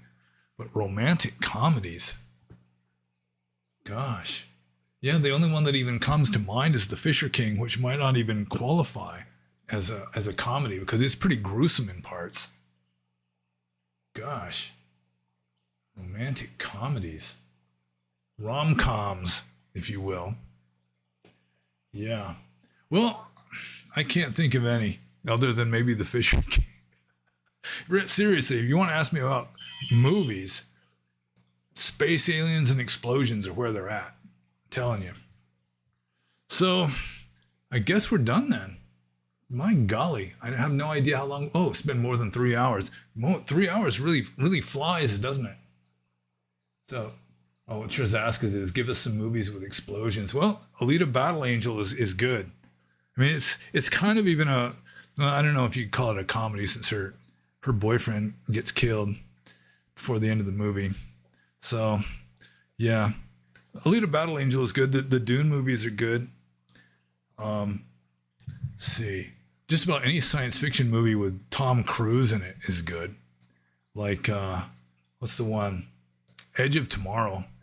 I mean, it's like a feminist propaganda movie. Almost any kind of action movie nowadays is feminist propaganda, where you've got this beautiful young woman who's like the toughest, fiercest, bravest person in the whole movie, who can just beat up entire rooms full of like hardened criminals and like space aliens and stuff. But it's a good movie. Let's see. Oh yeah, NPC number 6 says The Little Hours was pretty crazy about Catholic nuns practicing witchcraft. Although whether that's a romantic comedy or not, I don't know, because they were like gonna like do human sacrifices on men there. It wasn't really like they were being romantic with them. Or I guess maybe one of the nuns did kind of fall for the guy and help rescue him or something. Gosh. Let's see. How do you get things done when you can't focus because of anxiety or ADHD? Well, see, get things done. Well, I mean, I can manage to get things done regardless of certain things like anxiety or ADHD. I mean, if it really has to get done, then you just have to prioritize, and even if you get distracted, you just keep coming back to it again and again. I mean, that's just the practical way of doing it. If you can't stop yourself from feeling the anxiety or having the ADHD, then I mean, you just have to just keep, sort of like if you're meditating, your mind wanders away, you just have to keep bringing it back again and again, just bringing it back to the task that needs to be done until finally you get it done. Otherwise, you can just practice mindfulness with regard to anxiety and ADHD long term, and gradually over time, you will detach from them and you won't identify with them anymore. So any more live Q&As in the future? Probably. Although one of the disadvantages is that the print is very small on the side chat, so that I'm kind of going like this all the time, trying to read these tiny print. Whereas if I do a pre-recorded one with a list that is like assembled, compiled from various sources, I can increase the font up to like 42 point, where it's easy to see. I don't have to squint. Let's see. Okay, well, I guess that's it then. And we've been going for quite a while, so it's a good time to stop now, I guess. And so I'll probably go back to pre-recorded ones next week.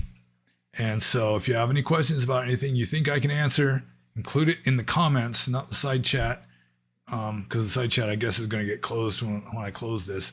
But comments below. If you have access to the Discord server, you can ask there. If you have access to Subscribestar, you can ask me there.